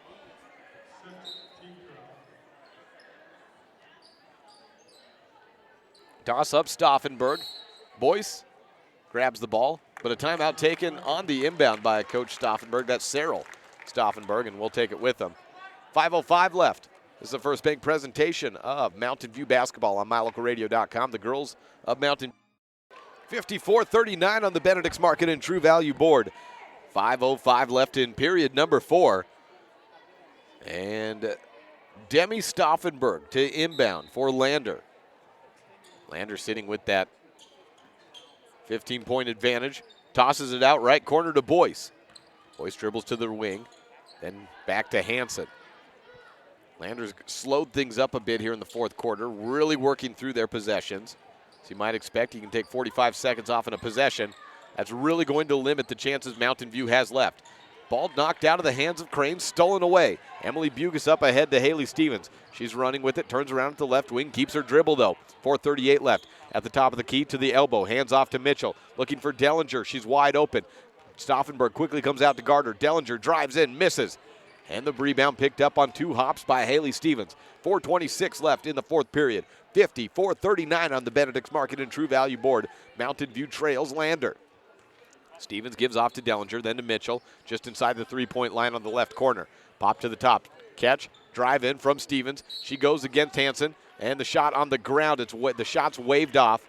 Just foul number 5 on Lander. Mountain View sitting at 6 fouls in the half. Second foul for Mitchell. I said Mitchell. Second foul for Hanson. There for second for Whitney Hanson. Inbound to Stevens. She puts it up, misses. Her own board. 3-foot shot, and that's good. Haley had 8 points in the third quarter. She has 4 in the fourth, 12 in the half, and 18 in the, make it 16 in the game, right at her season average. But still 13 shy of the lead is Mountain View. 54-41 on the Benedict's Market and True Value board. Screen to the left. Bell opened up by Boyce. Tries a 3 and splashes it down from the right wing. 57-41 on the Benedict's Market and True Value board. third field goal of the game for Bell. She's 3 of 3 from the line in the quarter as well. Looking high-low. It goes past Henstra. Dellinger picks it up. Back to Bugas. She drives past the defense. Floats one up. Hits the front of the rim on a line drive push shot. And it rolls down. 57-43 on the Benedict's Market and True Value board.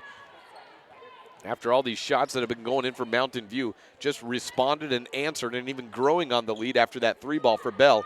Lander has everything working for them. 57-43 with 3 minutes left. Demi Stauffenberg on the left wing, up top to Roni Ferris. They've also effectively kept this clock running for the most part and really moved it down to very little time. We are under 3 minutes to play.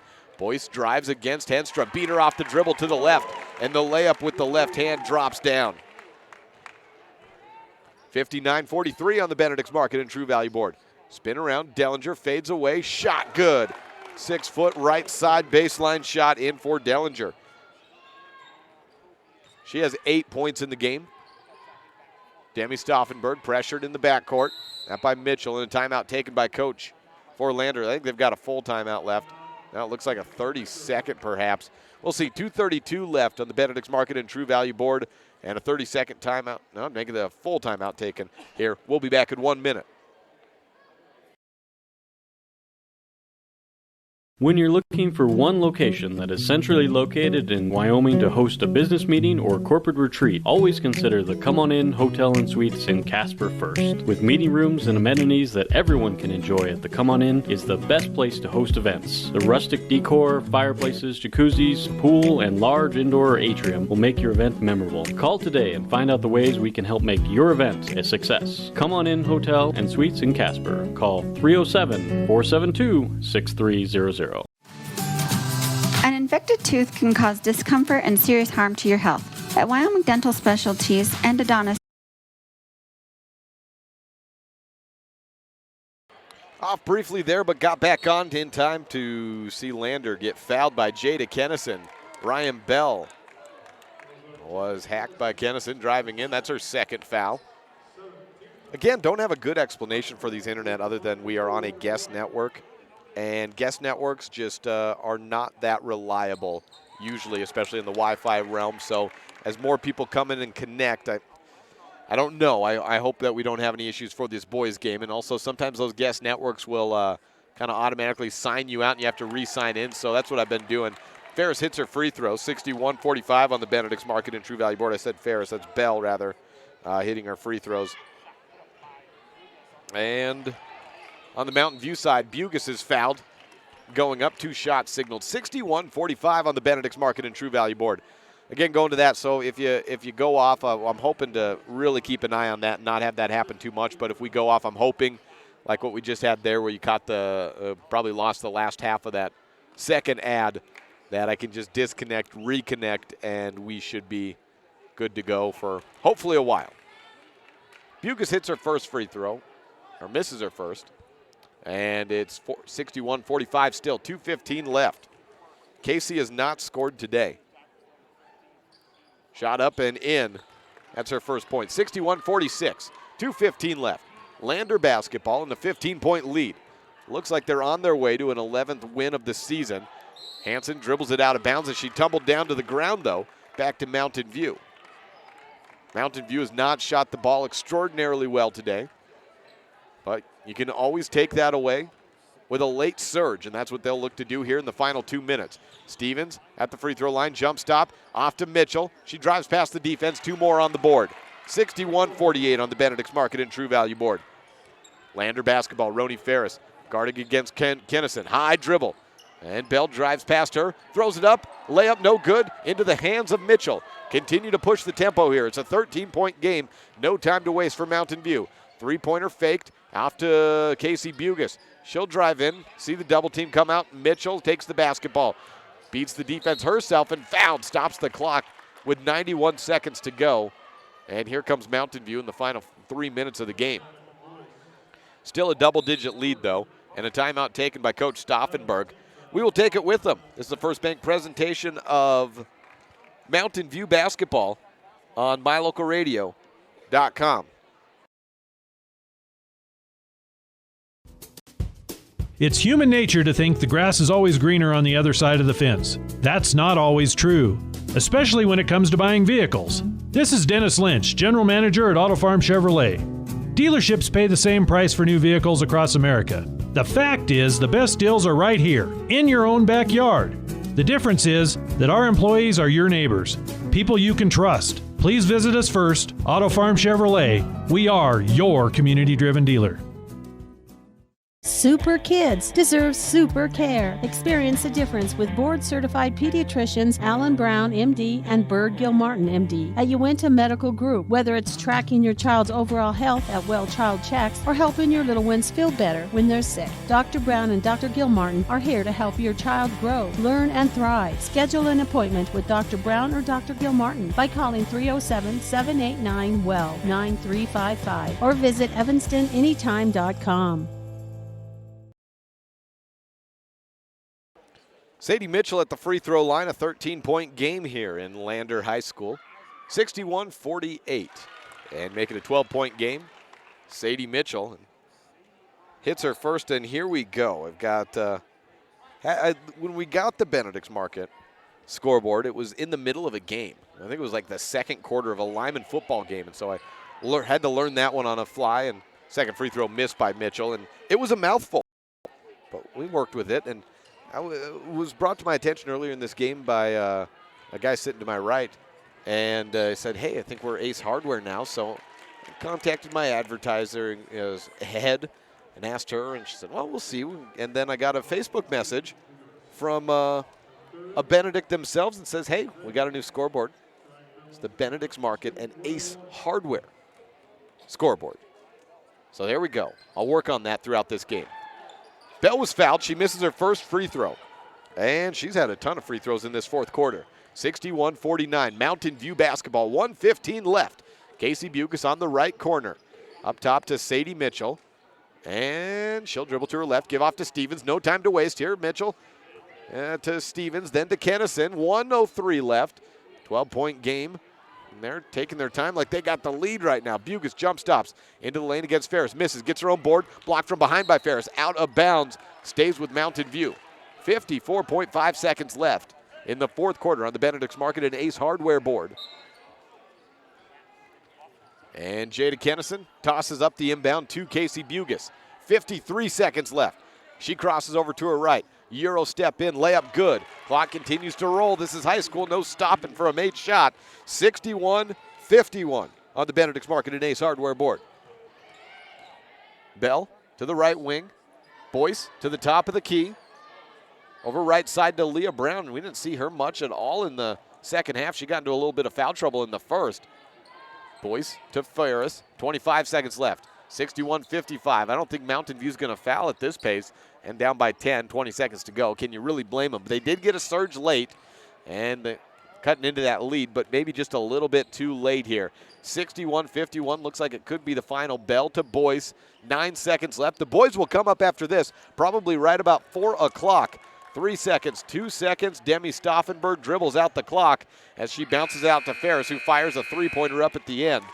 61-51, the final on the Benedict's Market and Ace Hardware board. This is a First Bank presentation of Mountain View basketball on KNYN 99.1 FM and online at mylocalradio.com. We will now jump into the boys' pregame show brought to you by Sawyer's Disaster Cleanup and Construction and hear from Dustin Reese as we want to get all of the interviews in ahead of time before we get starting lineups and the opening tip for that contest. So no break out of this break.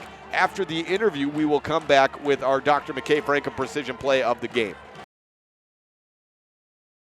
Dustin Reese with me after a uneventful week in competition. I guess you got a lot of practice in, but it was certainly a disappointment to have to cancel that game against Saratoga. Yeah, we were really looking forward to it. We thought it was going to be a challenge to make sure we were motivated and really play a really, really good Saratoga team. But when the game got canceled, I just swung it as a positive, had the kids come in and scrimmage, and then we really just used it to get healthy. We had 3 or 4 bad ankles this week. I had 2 kids out with the flu, one of the coaches out with the flu. So, maybe looking back, it was a good thing the game was canceled so we could stay healthy. So that's how we're viewing it as we get ready for Kemmer and Lander. I've got you this week for Kemmer and Lander, Friday and Saturday, so I'm excited for both those games. I saw Kemmer last week. Let's start with them. They look like an improved basketball team from the opening tournament. Have you had a chance to take a look at them at all? Yeah, we've seen them on film, and they have, one of their better kids is back that didn't play that first game of the season when we played them, and obviously their size is an issue for anybody, and so we're going to have to deal with their size on the offensive end as they protect the rim maybe a little better than other schools. But, hopefully we can get up and down and turn them over a little bit and keep the pace how we want it against them. And it's going to be a great game. I think they're much improved, but hopefully we can be hungry to play because we haven't played in a week. So then you got Lander on Saturday, and that's a regional matchup if you look at all 8 teams in the 3A West. It's a team you could face at the regional tournament. It's a team you could face at state if you can get through to there, and it's as tough of an opponent that you've faced all season long. Yeah, I think that's going to be a real challenge on their home floor.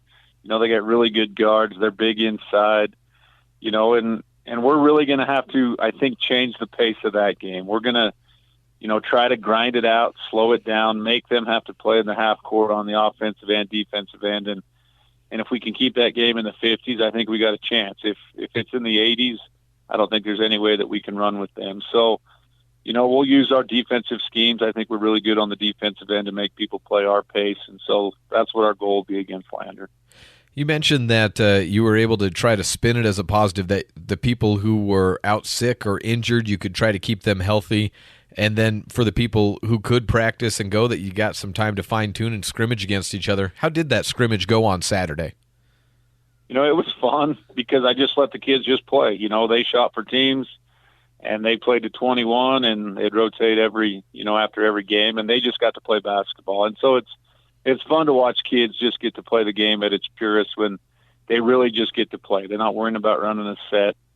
And that's how kids enjoy the game the most, is just being able to play. So they had fun on Saturday doing that, and I just sat back and watched and really enjoyed just watching them play.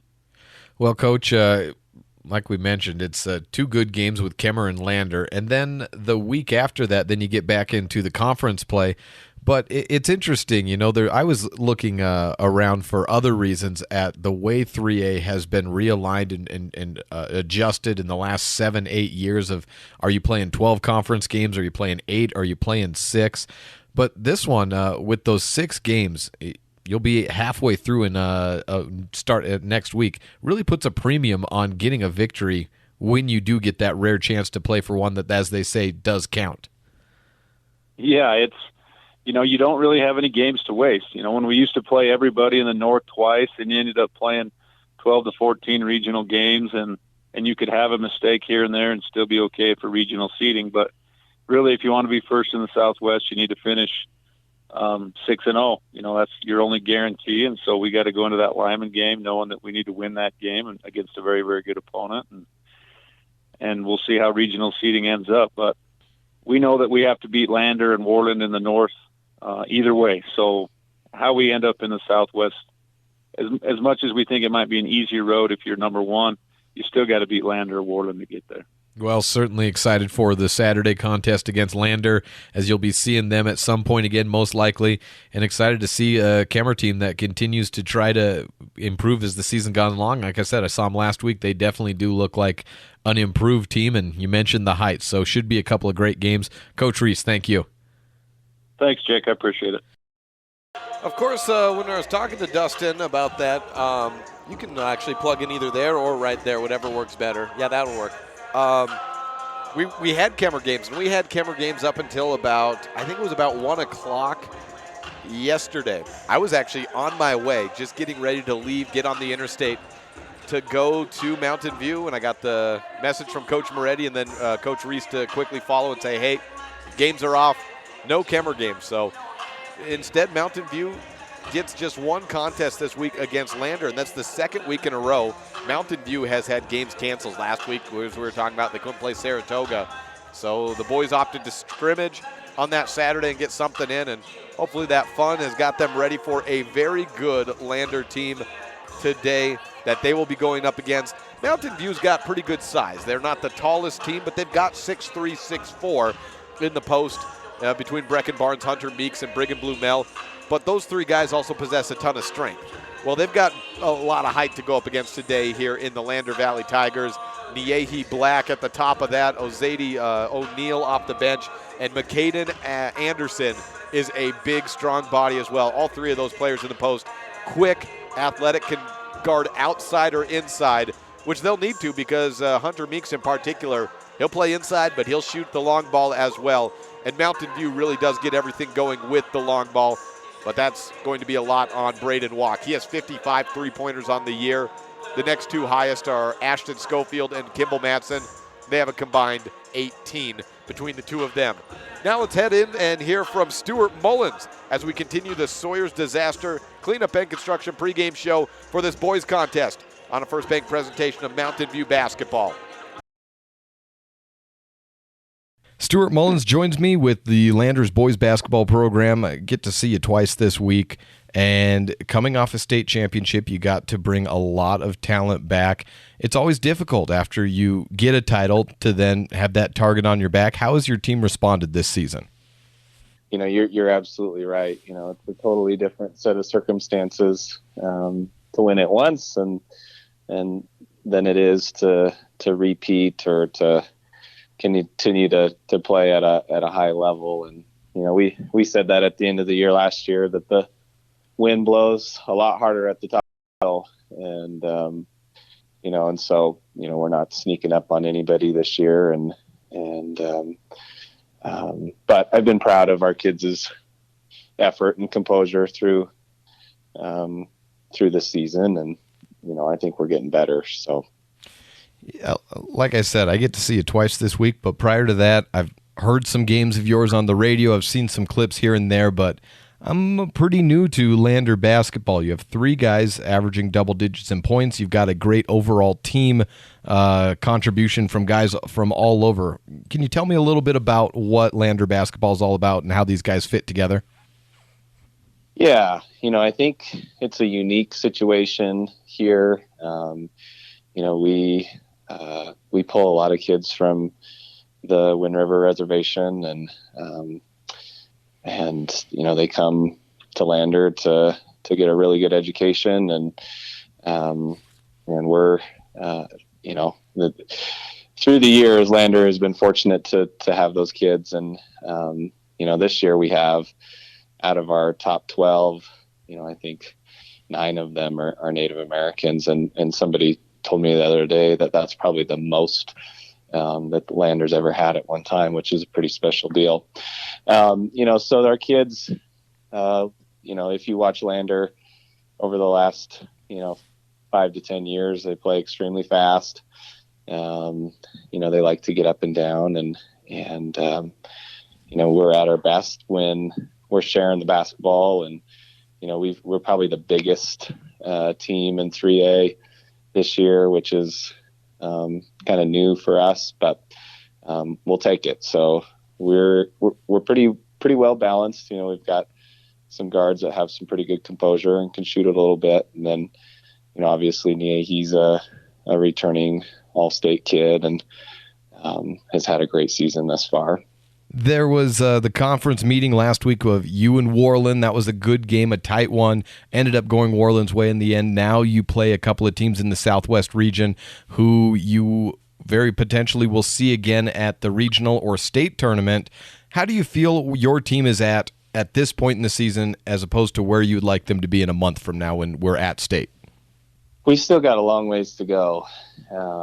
You know, we go on stretches where I feel like there's not a lot of teams that can play with us, but then we come right back down to earth, unfortunately, and play with teams that maybe we shouldn't. And so, you know, just trying to get more consistent is our biggest deal.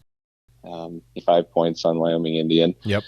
You know, so we saw them at regionals last year, and they hit 13 threes on us, you know, so we know what they're capable of, and you know, Coach Lewick is one of the best in the state at taking away your weaknesses, and you know, he's so creative on offense, and they're able to attack you in so many different ways. And, now he's really got the talent to do it. And, and then Mountain View, has been strong the last few years, and they're just looking to get over the hump now. Coach Mullins, we'll see you a few times this week. Thanks so much for joining us pregame. Thanks. Starting lineups are being announced right now, and we've got Mountain View versus Lander, Part 2.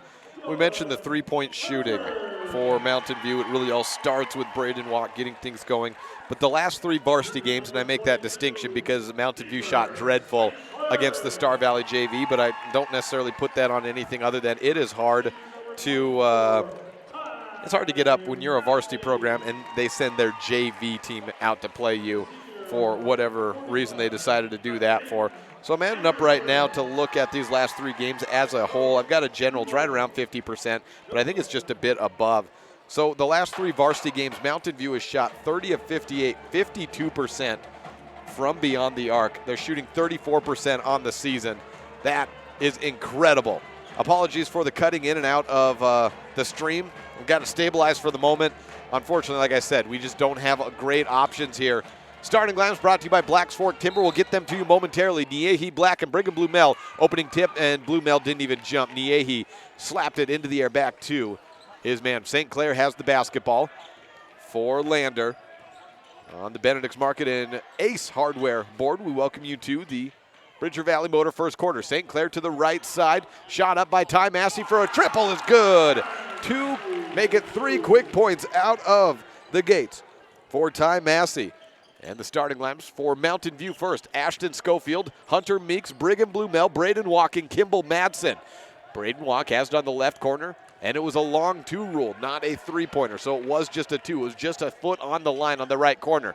For Madsen, he tries a free throw line shot, misses. Blue Mel on the putback, 1 dribble past Niehi, and in. Answer it back on the putback shot for Blue Mel. We talked about Mountain View and their toughness down low. Well, they're going to need it today because Lander and Mountain View both will have some pretty tough posts inside. Niehi Black has the ball poked out, gets it back to St. Clair out on the right wing. A triple in. Lander coming out firing as we fully expected them to, but converting early. 5-2 on the Benedict's Market and Ace Hardware board. Braden Walk going against St. Clair. We're still going to get a chance once we get to breathe. Hunter Meeks tries a 3, misses it to get you those starters for Lander. Brian St. Clair, one of the starters, along with Trayshawn Spoonhunter, Ty Massey, Niehi Black, and McCaden Anderson. Those are your starters brought to you by Black's Fork Timber. The first quarter brought to you by Bridger Valley Motor. Any engine, or excuse me, if you 780-3280, the number to call. If you need a tow anytime, day or night, 7 days a week. They also work on vehicles and mechanical issues. You've got to check engine light, and they'll take that. They'll go through the diagnostics, figure that out for you, and see if it's just an O2 sensor or something a little more serious. Lander basketball from left to right on the Benedict's Market and Ace Hardware board. It's 5-2 already, 6:15 left in the quarter.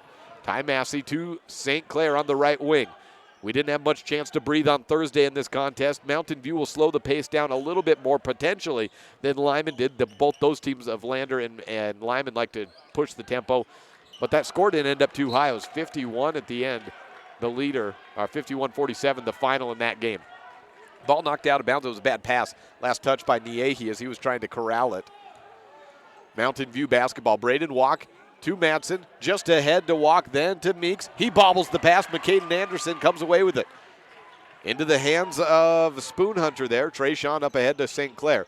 Back to Massey. He fakes a deep 3, pulls up from the corner, misses long. Rebound Braden Walk against Spoonhunter. Braden Walk from right to left. Stops over, left side to Meeks at the top of the key. On the wing, it's Kimball Madsen with it. Gets a screen. Then to Brigham Blue Mel at the top of the key. Poked out on the pass attempt. Trayshawn Spoonhunter up ahead. Right-handed layup and 7-2 on the Benedict's Market and True Value board. 5:14 left in the Bridger Valley Motor first quarter. Mountain View just 2 points. They responded quickly to tie it up as the ball was knocked out of bounds off a kick from Massey on the pass attempt from Madsen looking to Walk. But since then, Lander has controlled the tempo and is up by 5. Mountain View basketball from right to left. Walk, fakes a three, behind the back dribble, trying to open up some space. Finds Meeks, quickly down low, then out to the right side. Ashton Schofield fires for the corner three, drops it in. 5 points for Mountain View now. They're down just 2. 7-5 on the Benedict's Market and True Value board. Ty Massey with the basketball in the left wing to St. Clair. He drives into the free throw line, back out to Massey on the left wing. Dishes it. Massey crosses over to the free throw line. Niehi Black finds Spoon Hunter. Trayshawn to the left side, back to Massey. He's standing deep out on the left wing. St. Clair bounce passes to Anderson just inside the free throw line. Massey down low to Spoon Hunter. Fakes going up. Now draws a foul against Brigham Blumel. Trayshawn Spoon Hunter to the free throw line. 4:19 left in the Bridger Valley Motor first quarter. 7-5 the score on the Benedict's Market and Ace Hardware board. And Luke Branson about to check in. Foul number 1 on Brigham Blumel. The post fouls for Mountain View at times have really added up, and they have to watch that today. Lander specializes in getting guys caught up in the air and knocking them into foul trouble. We saw that a week ago when they took on Worland, and just 2 days ago when they took on Lyman. Mountain View does not keep fouls per game average on the Wild Prep stats, so we cannot check that. That might be a strategic move by Coach Reese because his posts have gotten in trouble at times. Missed second free throw shot, but St. Clair gets the put back in. 9-5 on the Benedict's Market and True Value board, so an 0-2 trip from the free throw line by Spoon Hunter. Still yields 2 points in the game. Walk opened up in the left wing, 4-3, misses it. One bounce, and Niehi Black with the rebound. And out to the left corner, Massey to Spoon Hunter. To the right wing, it's to the free throw line. Anderson has it, has some options, backs up, gives it off to St. Clair, out to Massey. High sky up on the defense there by Brigham Blumel, adjusted the shot, forces the miss, and Ashton Schofield comes away with the rebound. Braden Walk up ahead to Luke Branson. The junior skies up, finger roll shot, in. Make it 9-7 on the Benedict's Market and True Value board. 9-7, Mountain View down by 2. Up and under shot, Ty Massey with the double clutch spin around. Beautiful from the left to the right, and did a 360 around the way with the ball in the air. 11-7 on the Benedict's Market and True Value board. Oh my goodness, Benedict's Market and Ace Hardware board. That'll take me a couple of weeks, I swear.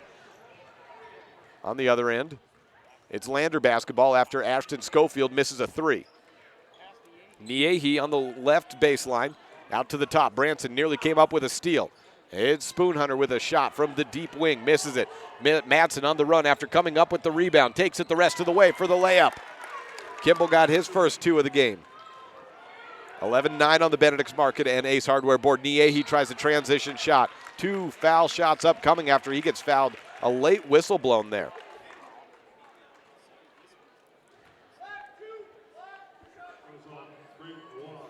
It goes against Luke Branson. Now take that away. It's against Braden Walk. First shot, no good.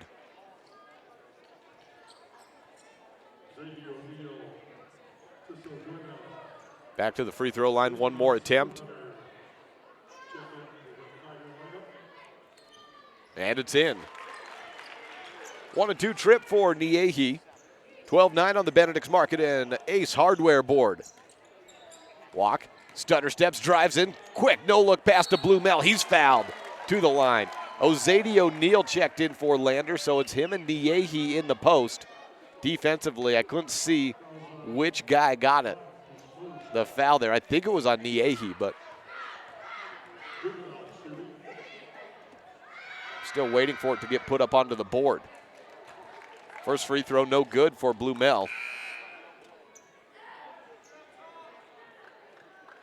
I'm not sure if they will put it on the board. Yeah, finally comes up. It is Niehi Black with the foul. Blumel back to the line. One more shot. It's up and in.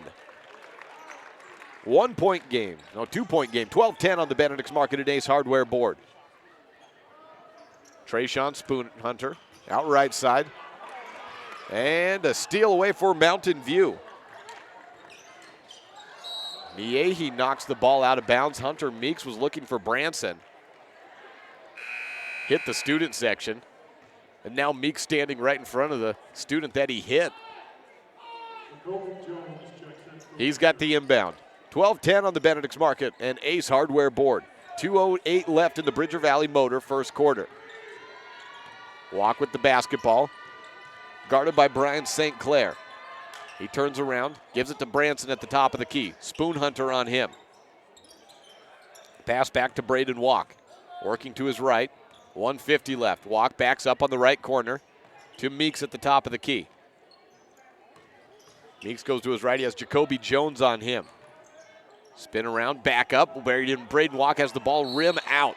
Loose ball rebound over the back foul called against Hunter Meeks.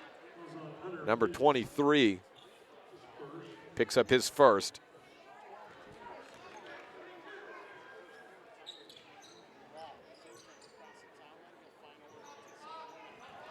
So 3 fouls from Mountain View. Tissot Guino into the game, passes to the left wing, down low, Ozady O'Neal misses the shot, trying to go reverse under the basket against Blumel. Partial block, Schofield rejects Tissot, and picked up by Meeks. Turns around, fires it ahead to Braden Walk. 1:10 left in the Bridger Valley Motor first quarter. 2-point game. Mountain View's weathered that early scoring storm of Lander and has a chance here to tie with Braden Walk being fouled by O'Neal. Braden Walk, the man you want at the free throw line for Mountain View. 77% shooter on the season. 67 seconds left in the first quarter. First shot up and good. 12-11. Brecken Barnes makes his first appearance. No, I thought it was Ozady. The foul went to Brian St. Clair.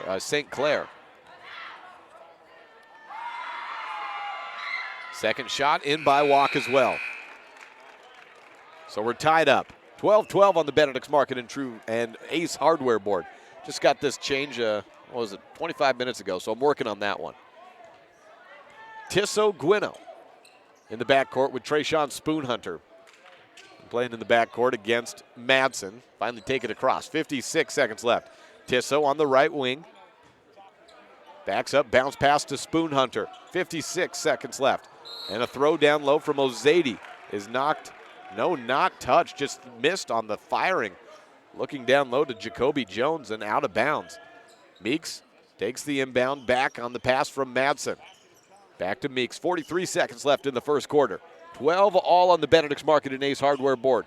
Branson to Schofield, out right side. Meeks was setting up for the three, but the pass kind of bobbled in his hands. Out left side, Branson with the basketball on the corner. Guarded by O'Neal, gets a step on him, floats it up off the glass, and the window plane was perfectly played there. Luke Branson, 4 points in the quarter, 14-12 on the Benedict's Market and Ace Hardware board. Turnaround free throw line shot by Ozady O'Neal, hits the front rim and falls down. 14-14. Tie game, 10 seconds left. 5-second clock ticking for Meeks. Finally finds Ashton Schofield to inbound. Back to Meeks. Playing quarterback in that backcourt. 3 seconds left. Throws it out of bounds, but it was last touched by, it was tipped. It was by someone in the backcourt for Lander. There was 2 players on Meeks. 2.7 seconds left. Tie game, Brecken Barnes out of the contest. Looking to inbound. Meeks. Half-court shot up. Oh, hit the rim. Close there. 14 all on the Benedict's Market and Ace Hardware board. 1 quarter of the way through. That's the Bridger Valley Motor first. We'll have the Reese Auto Service second period next on a First Bank presentation of Mountain View basketball on KNYN 99.1 FM and online at mylocalradio.com. Folks have many reasons to visit Casper, Wyoming every year, whether it's work, high school sports and activities, a romantic getaway, or business meetings. The best place to stay when you're in Casper is the Come On In Hotel and Suites. A beautiful log hotel offers 5 hot tubs, a pool, fitness center, and a fabulous indoor atrium. You can also reserve meeting rooms for your next event, and each stay includes an extended continental breakfast. Reserve your rooms today at the Come On In Hotel and Suites in Casper, Wyoming. Call 307-472-6300. It's human nature to think the grass is always greener on the other side of the fence. That's not always true, especially when it comes to buying vehicles. This is Dennis Lynch, General Manager at Auto Farm Chevrolet. Dealerships pay the same vehicles across America. The fact is, the best deals are right here, in your own backyard. The difference is that our employees are your neighbors, people you can trust. High school. Back here in the second quarter, and a shot made for Mountain View. Apologize for going out again there. And, you know, we're just going to try to do this or that, but the internet service we were given just is not that good, and it's the only option we had at our disposal. So it's what we have to use. Luke Branson comes back with 4 points to start off the quarter. And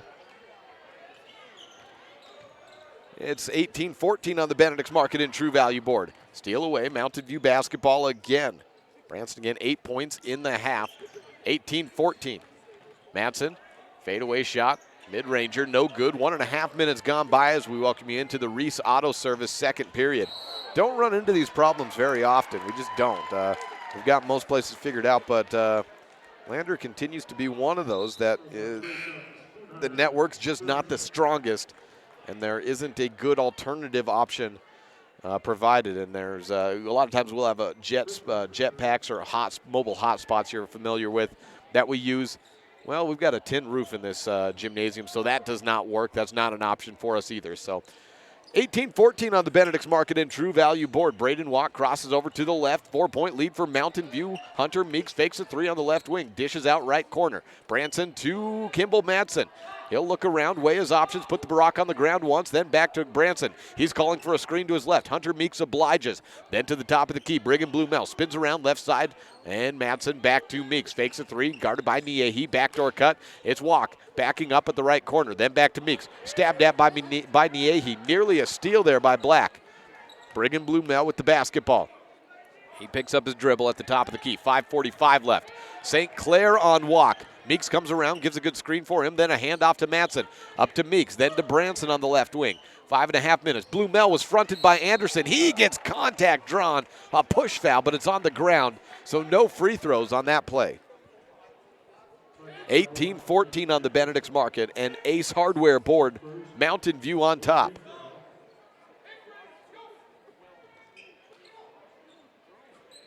Branson fakes a three on the inbound. Floats one in, and he has it working. He's the six-man microwave off the bench for Mountain View. 10 points in the contest, 20-14 on the Benedict's Market and Ace Hardware board.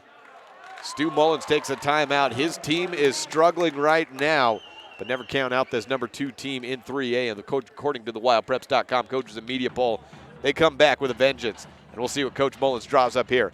Back in 30 seconds on a First Bank presentation of Mountain View basketball on MyLocalRadio.com.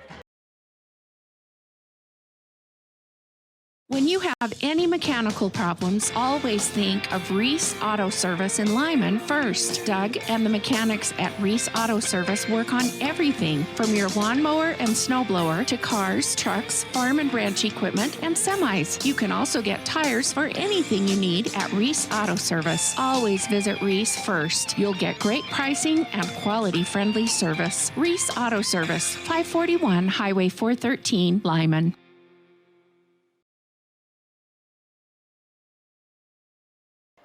Second quarter action brought to you by Reese Auto Service. Any engine, large or small, Reese Auto Service there for you to get it working right. And we need to give out that Dr. McKay Franklin Precision Play of the game as we're getting really tight to get that game started, and then we start having internet issues. I'll do that at the next dead ball. Steal by Brigham Blumel, and he has the ball kicked out of bounds in transition by, I guess, himself. I thought Massey got a foot on it, but it goes back Lander's way. I was giving that Dr. McKay Franklin Precision Play of the game to Kylie Dellinger for her steal and ensuing layup in that loss to Mountain View. Dr. McKay Franklin bringing you all precision plays of the game in all sports for the Bridger Valley, Lyman, and Mountain View.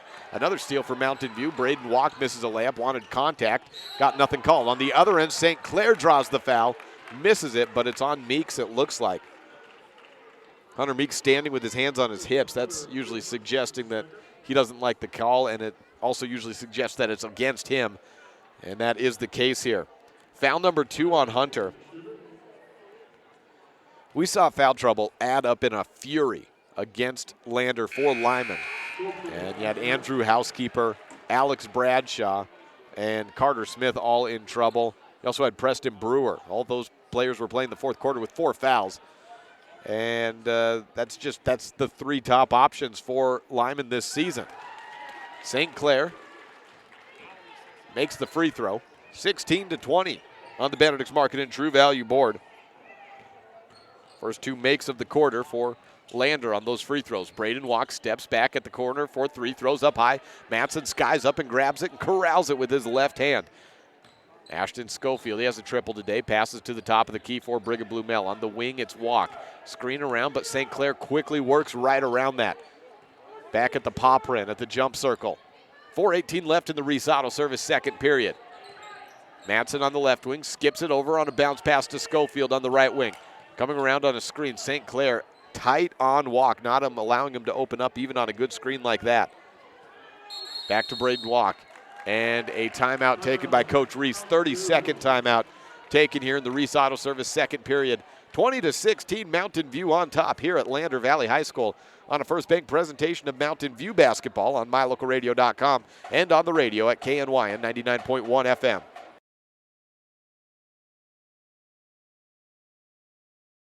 A common thread no matter where you live in Wyoming is that if you're heading somewhere, it's probably going to be a while until you get there. A lot can go wrong on these long road trips across this great state. And if you ever find yourself broke down on the side of the road, it's time to call Glade Erickson at Bridger Valley Motor to come pick you up, day or night. Bridger Valley Motor offers 24-hour towing services. If you need a tow, you need to call Glade on his cell phone at 307-780-3280. Bridger Valley Motor is here to pick you up if your lift ever lets you down. 307-780-3280. Reese Auto Service, second quarter sponsor. Bridger Valley Motor brought you the first period. 20-16 on the Benedict's Market and Ace Hardware board, and Braden Walk called for a, the guy guarding Braden Walk, Brian St. Clair, called for a push-off foul. That warranted Walk to give a little applause to the referee after that. That clearly shows there's some tension between these two teams and the way the game's been being called so far. 20-16 again, the score on the Benedict's Market and Ace Hardware board. Walk across the timeline. Tisso Gwino into the game for Sinclair after picking up his second foul. Walk on the 5'7", Gwino starts to go to work and then passes up to the top of the key for Blue Mel, out to the right wing. Matson calls for a screen. Instead, it's just to the top where Blue Mel takes the pass. Puts the ball on the ground, go through the legs, close to the free throw line, back to Matson, and then on the right corner. Schofield goes off a screen to the opposite side of Blue Mel and then passes back after the defense collapses in. Luke Branson to the free throw line, passes off to Matson. 3:22 left in the second quarter. Drive in, Blue Mel against Anderson. Niehi nearly came away with a steal.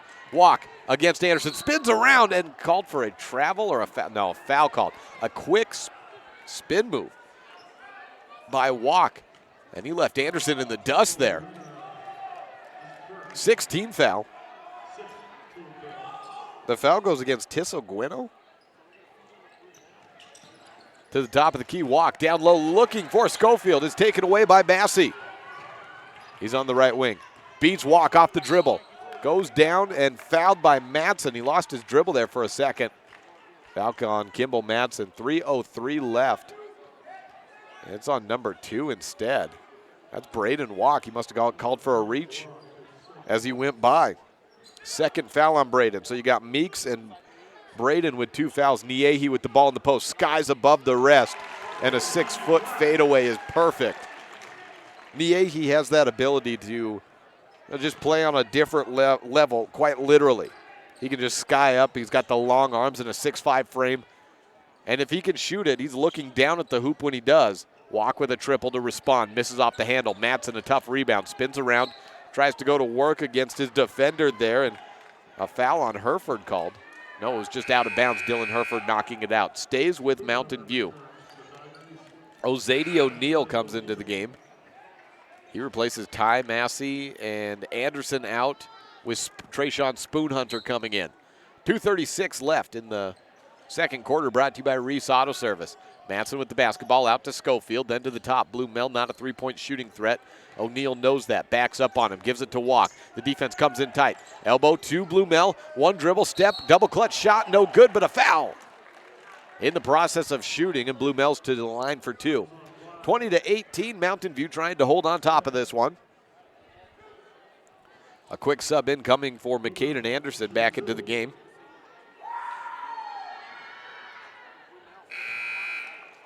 was the second foul on Niehi Black, and that's the reason for Anderson to come back in so quickly.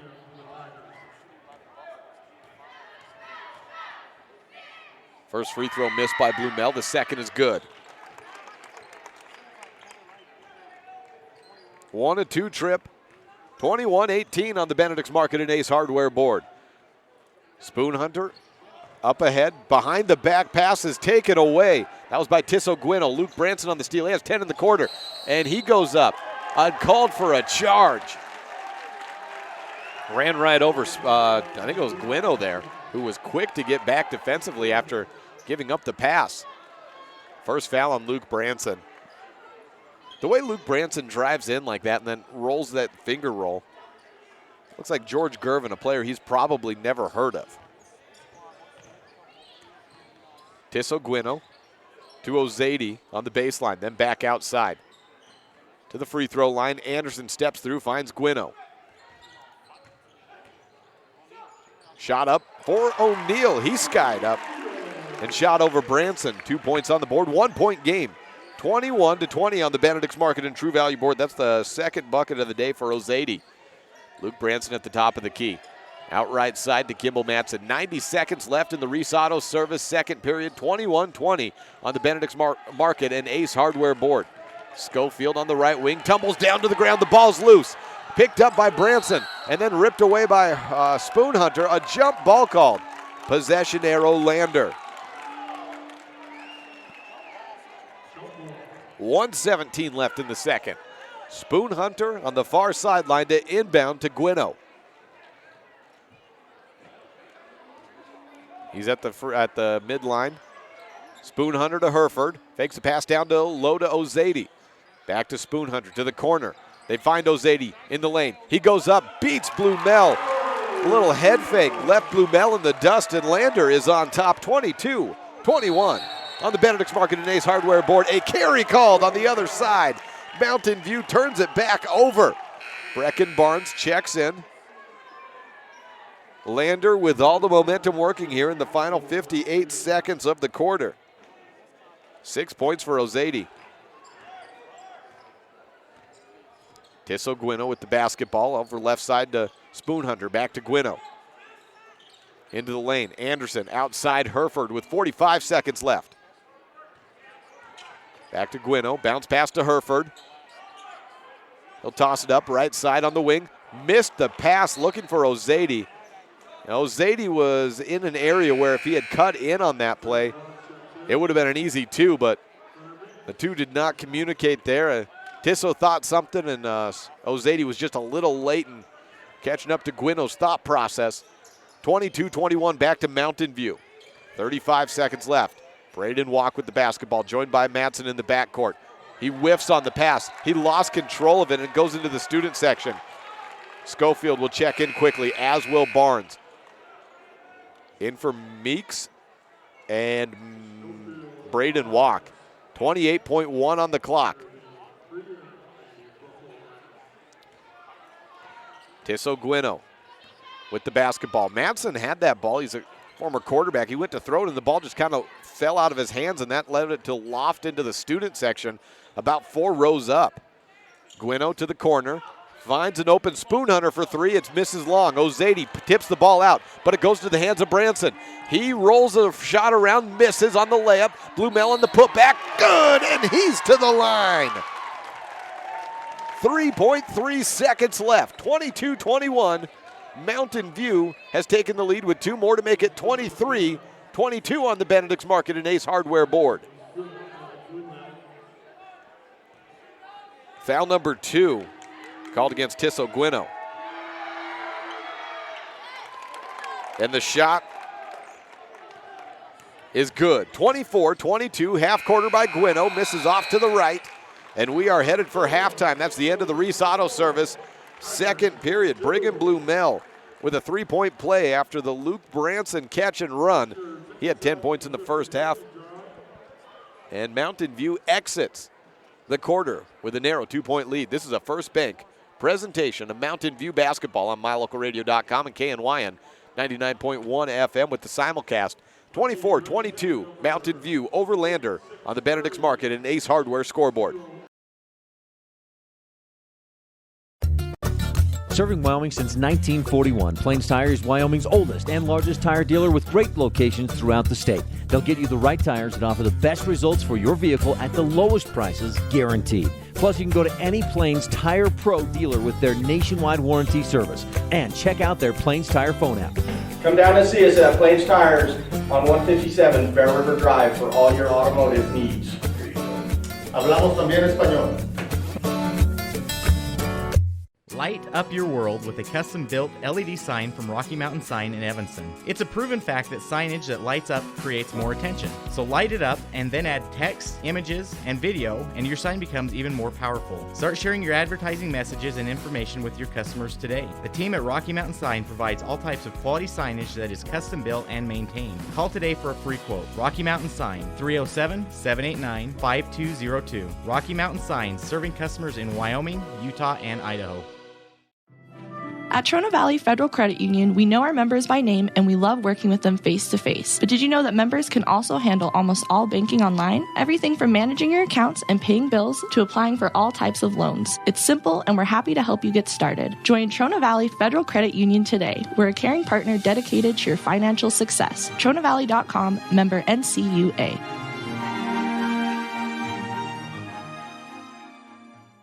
When do you schedule doctor appointments? In bed before I fall asleep. In the car waiting to pick up my kids. We can even do it after breakfast. We all lead busy lives. Online appointment scheduling puts you in control. In just 90 seconds, you can make an appointment with a primary care provider or specialist at evanstonanytime.com. Select the day and time most convenient for you. Enter some basic information, and just like that, you're scheduled for care. Schedule appointments for next day and beyond at evanstonanytime.com. When you have any mechanical problems, always think of Reese Auto Service in Lyman first. Doug and the mechanics at Reese Auto Service work on everything from your lawnmower and snowblower to cars, trucks, farm and ranch equipment, and semis. You can also get tires for anything you need at Reese Auto Service. Always visit Reese first. You'll get great pricing and quality-friendly service. Reese Auto Service, 541 Highway 413, Lyman. At the half, it's 24-22 on the Benedict's Market and True Value board. Just a note for everyone back in the studio or anyone listening online. Well, we have a broadcast coming up short, probably almost immediately after this one ends. Evanston and Rock Springs are in Rock Springs today for a doubleheader, 6 o'clock and 7:30 the time for those tip-offs, and those should be running right on time. We're probably going to finish this game somewhere close to 5:30, maybe 5:15 to 5:30 area. And for that, but also for the purpose of trying to get out of here, the conditions were mostly good, but there were parts on South Pass that are drifted over with snow, and it's not good out there, and it's not going to get better as the temperatures continue to drop and the visibility goes away, because there was some tough visibility there, and we had sunlight for that. So we are going to have a very short post game to try to get out of here. I'm hoping to not get stuck in Lander, basically. So as soon as this game goes final, we will do our Dr. McKay Franken Precision Play of the game, add up the scores as we have them, and then say so long, and I'll be hitting the road, and we'll switch over on the radio probably almost immediately, if not in a couple of minutes, with Elon Olive over at the My Local Radio affiliate with the Evanston Red Devils against Rock Springs in a Northwest versus Southwest region game for that. Yeah, Rock Springs is in the Northwest Conference in 4A. That's just how it works in Wyoming. There's not enough 4A towns for those regions to make any sense. 5.5 minutes left in this halftime before we head to the third quarter. Stats as we have them: 10 points for Luke Branson off the bench and 7 by Brigham Blumel. Just 2 by Braden Walk, but he has been swallowed up defensively. He's been given just about no room to shoot. That's Lander's game plan clearly coming in. They saw how well Mountain View's been shooting, 52% from beyond the arc in their last 3 varsity games, and Braden Walk at the top of that. Well, they've shut him down so that Mountain View's had to look elsewhere. 4 points. Kimball Matson with 2, Ashton Schofield with 3, and that's 24. And Mountain View does have the lead, but Lander closing in. 7 points from Brian St. Clair leads the way. Ozady O'Neill with 6 off the bench. 4 by Ty Massey, 3 by Niehi Black, and 2 from Trayshawn Spoonhunter. Because we mentioned that production of the abbreviated post-game show. We need to catch up with a little bit of advertising here, so we're going to do that now and come back with third quarter action in just a bit on a First Bank presentation of Mountain View basketball on KNYN and MyLocalRadio.com. 24-22 at the half. Mountain View leads Lander in Lander on the Benedict's Market and Ace Hardware board. A common thread no matter where you live in Wyoming is that if you're heading somewhere, it's probably going to be a while until you get there. A lot can go wrong on these long road trips across this great state. And if you ever find yourself broke down on the side of the road, it's time to call Glade Erickson at Bridger Valley Motor to come pick you up day or night. Bridger Valley Motor offers 24-hour towing services. If you need a tow, you need to call Glade on his cell phone at 307-780-3280. Bridger Valley Motor is here to pick you up if your lift ever lets you down. 307-780-3280. Sometimes getting the whole family scheduled for a dental appointment is hard. Different days, different times, and then how do you pay for it all? These problems have been solved by Black's Fork Dental in Mountain View because we serve patients of all ages. It's easy to schedule the whole family on the same day, so you just make one trip. We accept most insurances, and if you don't have insurance, we offer an in-house discount so the whole family can have a healthy smile. Don't wait. Call today. Black's Fork Dental in Mountain View, 307-782-3630. Buying or selling is a simple process if you're working with the right real estate agent. This is Bobby Dalzall, broker with Big Country Properties. We have agents serving both Lincoln and Uinta counties that can assist you with all of your real estate needs. We are the top listing and selling brokerage in the Bridger Valley and strive to be honest, hardworking, and thorough. Whether buying or selling, we make it happen. Call us today at Big Country Properties, 307-782-3556. We'll be back with third quarter action in 2 minutes from now. Mountain View out and taking their shots to warm up for the second half. Lander just exiting the tunnel themselves. First Bank presentation of Mountain View basketball on MyLocalRadio.com has Mountain View on top of Lander by 2 on the Benedict's Market and Ace Hardware board at the half. The best place to stay when you're in Casper, Wyoming is the Come On In Hotel and Suites. This beautiful log hotel offers 5 hot tubs, 1 pool, a fitness center, and fabulous indoor atrium. Offering jacuzzi and fireplace suites, the guest rooms are comfortable and relaxing. Plus, every stay includes a delicious extended continental breakfast. Whenever you're in Casper, stay at the best place. Come On In Hotel and Suites. Come on in today. Come On In Hotel and Suites, Casper. Sure, I look cute now, but when my owner lost his job, it was rough. I was living on the street, and one night, me and this Cocker Spaniel got into it so bad, I wound up looking like an ice cream cone. I cried a little bit, but thankfully I got rescued, so I'm running, I'm jumping, all back to my old self, and I'm ready to give unconditional love, even if you put a lampshade on my head.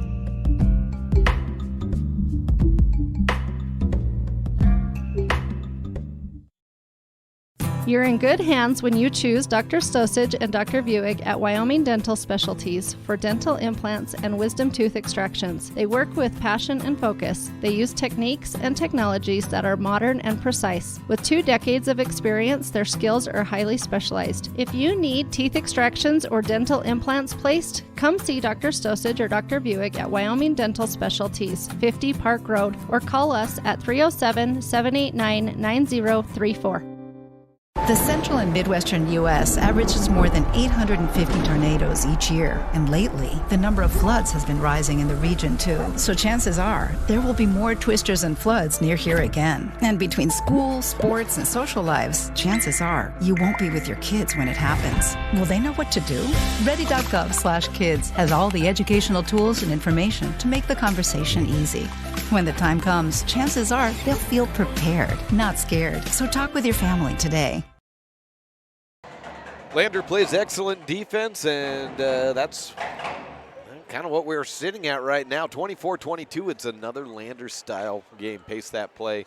And Lander's a pretty high-scoring team, but the last couple of games I've seen, they've kind of almost slowed it down a little bit. They're averaging 64 points per game.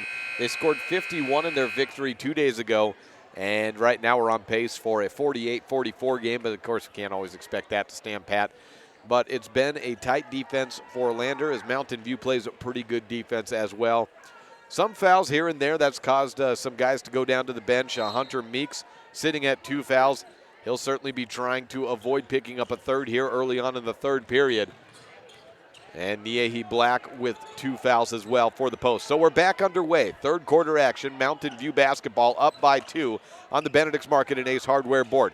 Walk tries a deep wing 3 to get things rolling. Misses. Schofield skies up, grabs the board over Massey. Put back shot, no bueno. And it's a rebound for Lander. From right to left in the second half. Lander in the white jerseys, green numerals and lettering against Mountain View in the black. Throw out of bounds. Look down low for Anderson was past McCaden. So we're back to Mountain View. 24-22 on the Benedict's Market and Ace Hardware board. 30 seconds gone by in the third period. Ashton Schofield takes it across the timeline, or catches the pass across the timeline to Meeks, who steps up. Top of the key, 3 is good for Hunter Meeks. Puts Mountain View up by 5 points on the Benedict's Market and Ace Hardware board. Ty Massey to Brian St. Clair. Just the first points of the day for Hunter Meeks. Anderson at the free throw line, out to Massey. Thinks about a triple to try to get that point back. St. Clair on the right wing to Anderson at the elbow. Back outside. Deep 3 by St. Clair. He steps into it. Goes down low with the knee crouch and comes up and swishes it in. 10 points to lead the way. St. Clair is the leading scorer on the season for Lander. Hunter Meeks catches the ball at the midline. Coach Mullins wanted a double dribble call there as it was bobbled, and then Meeks put the ball back on the ground. Kimball Matson has the basketball, takes a screen to the left at the top of the key from Milwaukee. Over to the left wing, Blue Mel drives to the right, blocks in the high post, then dishes out to the left wing to Matson. He drives in, past the free throw line, fakes a pass, off the glass too hard. Battle for the board won by Niehi Black. Black on the run. He's got a step in front of Matson, uses it 2 steps, coast-to-coast shot is good, but negate it because he charged into Brigham Blue Mel. Well, Blue Mel draws the charge there, and that's as big of a charging foul as you can get at this juncture in the game. It is foul number 3 on Niehi, who stays in for the moment. 6:08 left in period number 3. Mountain View basketball, 27-25 on the Benedict's Market and Ace Hardware board. That should be adjusted, shouldn't it? No, never mind. It's the 3 ball. That would have tied it there. The St. Clair 3 made it 25. Ball was knocked out of bounds. Last touch by Lander. Stays with Mountain View. They're under their own hoop to the left of it, to be precise. Catch from Madsen to Blue Mel. He turns around against Niehi, and it looked like it was blocked, but apparently not because it goes out of bounds, and it stays with Lander. And they'll adjust that. It's a foul, a late foul called there for Blue Mel in the shooting one. They were about ready to inbound it. And then the ref came from the far side, said, no, it's a foul. Go ahead and shoot. But it was a very delayed call there. 27-25 on the Benedict's Market and True Value board. Niehi Black checks out. Ozady O'Neal in for him. Blue Mel hit his last free throw. That gave Mountain View a 2-point lead. He converted a 3-point play at the end of the quarter on a putback attempt after Luke Branson came away with I won't call it a steal, a loose ball rebound and run down to miss the layup. Blue Mel misses his first free throw. He's sitting at 7 points in the game. Second shot, no good. Rebound still on the ground and picked up eventually by Spoon Hunter. Trayshawn on the right wing against Walk. Tosses to St. Clair on the left wing. 5:45 left. Wing-to-wing pass back to Spoon Hunter. Out to the corner. Look around. Herford with the basketball. Dribbles up to the wing. 2.5 minutes gone by. Spoon Hunter takes it. No, it's Herford on the right wing. Misses short. St. Clair and Walk fighting for the board. Goes up high in the air. Picked up by McCaden Anderson. Trayshawn gets a step to the right. Past Madsen.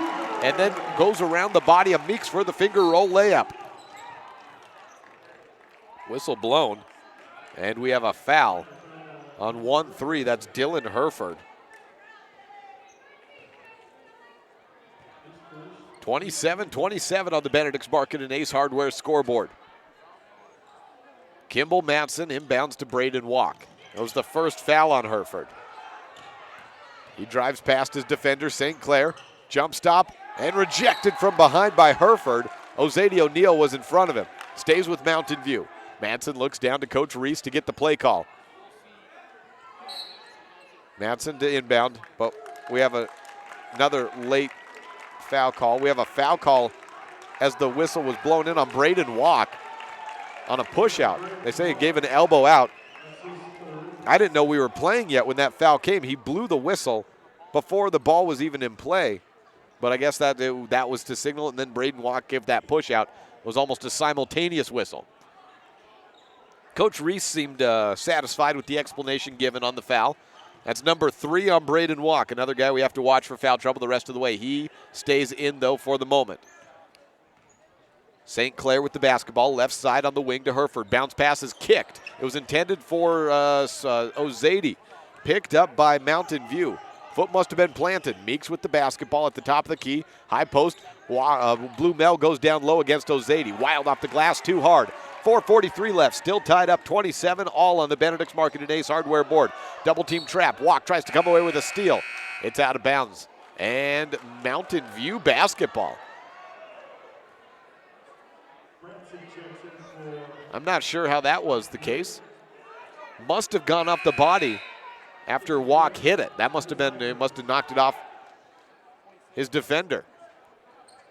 Or his defender must have knocked it off him, I should say, because it's Mountain View's way. Kimball Madsen to inbound. All 5 Lander Tigers in the backcourt to pressure. Luke Branson into the game. Braden Walk stays in. He's not playing point on this play, though. It's Hunter Meeks taking the ball across. Walk sitting on the left wing. Backdoor cut. Goes to Madsen on the left corner. Screen right. Hunter Meeks opens him up for a little bit of space. Picks it up on the elbow. And right side from Blue Mel to Luke Branson on the wing. Branson working through, trying to get a little bit of space against Trayshawn Spoonhunter. Passes to the left side. Meeks fakes. Crosses over against O'Neal. Then to the corner. Hands off to Madsen.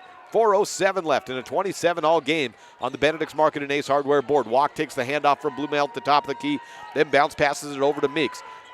Luke Branson into the lane. Got a little space opened up, and a foul in the air called against Ozady O'Neal.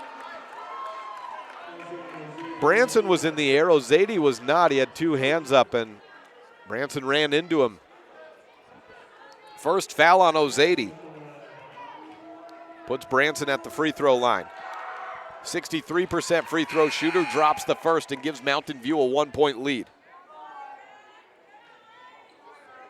I have Luke with 11 points in the game. 3:55 left. Misses his second, but Blue Mel comes up with the rebound. Back out to Branson for a triple. It's short again. Ozady had the board, went through his legs, and Blue Mel tumbled down to the ground with him. But I think we have a foul on Blue Mel for that. That is the call. Second foul on Brigham. 28-27. Mountain View on top of Lander on the Benedict's Market and Ace hardware scoreboard. Brian St. Clair passes right side to Spoonhunter. Back to St. Clair. Still in the backcourt. Toss up ahead to Spoonhunter. Looks down low to McCaden, and Ashton Schofield came away with a steal. Anderson hit him in the back. Foul on McCaden. This is becoming a foul fest with 3:38 left in the third period. 5th team foul already in the second for Anderson. With 3:38 left in the third period. Schofield to Branson on the left sideline. He's running with it. Finds Blue Mel, and a charge on Branson. Will turn it back over to Lander. Well, we'll see if we can get a length of the court down the way without a foul being called here. Just adding up here and extending this game that was already about 30 to 35 minutes behind schedule after the JV girls went into overtime. Brian St. Clair at the top of the key. 3:30 left. Tisso Guino into the game, passes to Sinclair. He takes it at the top of the key, goes off to the races, out to the corner, hands off to Spoonhunter. 3 is up, no good. Braden Walk with the rebound. Skied over Guino. Walk high dribble over on the far sideline. 3:05 left. 1-point lead for Mountain View. Backdoor cut. Finds Branson open on the pass from Meeks. Missed it. Misguided that shot off the window. Picked up by Ozady O'Neal. Under 3 minutes to play. Sinclair on the left wing, guarded by Branson. Backs up, couple of steps, zone look, has it going from wing to wing. Back to Sinclair, jump stop, over Blue Mel, and Sinclair has 2 more on the board. Up to 12 points in the game, and a lead for Lander, 29-28 on the Benedict's Market and Ace hardware board. Braden Walk hands off to Luke Branson. 2:30 left. Schofield has it on the left wing. Walk opened up on a screen from Meeks, but quickly coming out to guard him is St. Clair. He drives in, is rejected by O'Neal, and Blue Mel comes up with the putback shot. He's fouled. Fouls a third on Anderson. So count him in foul trouble now. Niehi Black on the bench with 3 fouls. Coach Mullins looks back and sees where he's at with his bench right now and opts to send Dylan Herford into the game. 2 free throws for Brigham Blue Mel. And the first one drops.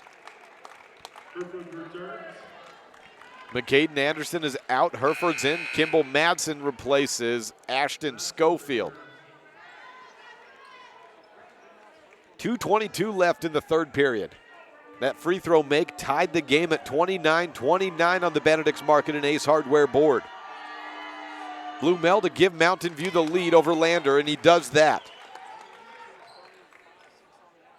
Move the clock again. We've had 9 fouls in the first 6 minutes of this third period. St. Clair step back 3, made his last one, misses this. Loose ball rebound picked up by Hunter Meeks. He throws it across the court and is picked off by Spoonhunter. Foul against Meeks, and he tumbles down to the ground inconsolable and upset about the call there on the block. It's the third on Hunter Meeks. Schofield will replace him. 2 shots coming up for Trayshawn Spoonhunter. 30-29 Mountain View over Lander on the Benedict's Market and Ace Hardware board. Misses his first.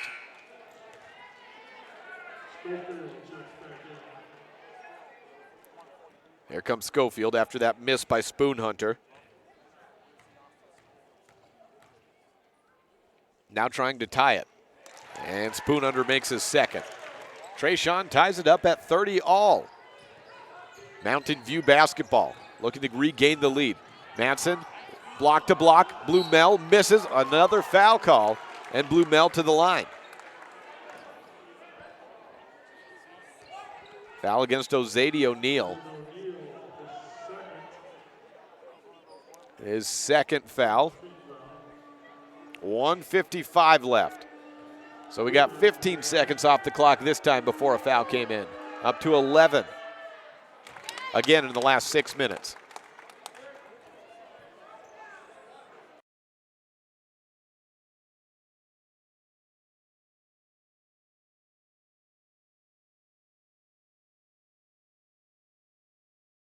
Second free throw missed by Blue Mel.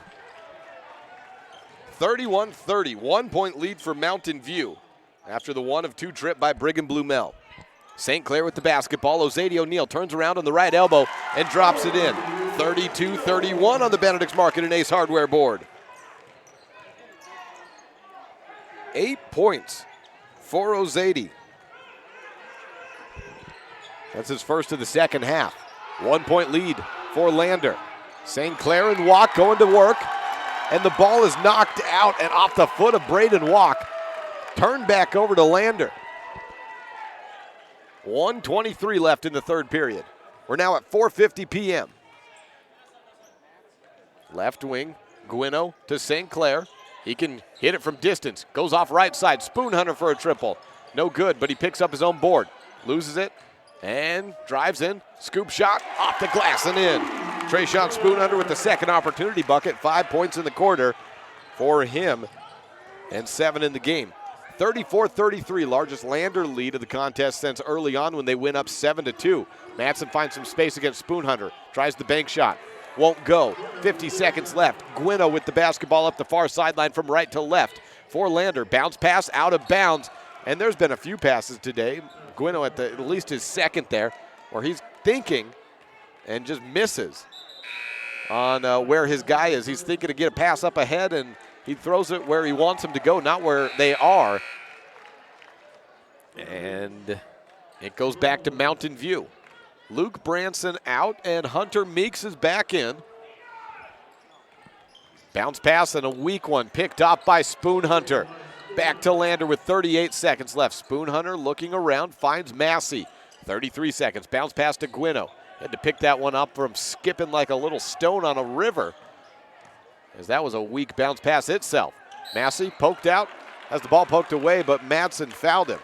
Massey fouled by Madsen. Sixth team foul for, still just the fifth team foul for Mountain View, and the first on Madsen. 12 in the quarter with 24-6 left. Landers already put Mountain View in the bonus. And one more foul, and Lander will be there themselves. 22 seconds left. Spoonhunter with the basketball. Dribbling around. Poked out this time. It's a clean play. Madsen comes away with the steal. Fakes the up. Turns around. Shot no good. Loose ball board. Schofield picks it up. 34-33. Madsen was unafraid defensively to go right back to the play that had drawn him the last foul. This time it was all ball. And we have a foul on Madsen, his second, as we're singing his praises. He missed the turnaround shot, but Schofield grabbed the board to make it a 1-point differential. 4.3 seconds left. And all the free fouls have been expired. 3 seconds, 2 seconds. Gwino takes the screen from Ozady. The three-pointer is short. And we head into the final quarter. Lander on top now. 34-33 over Mountain View on the Benedict's Market and Ace Hardware board. The fourth quarter brought to you by Big Country Properties. Up next on a First Bank presentation of Mountain View basketball on KNYN and MyLocalRadio.com.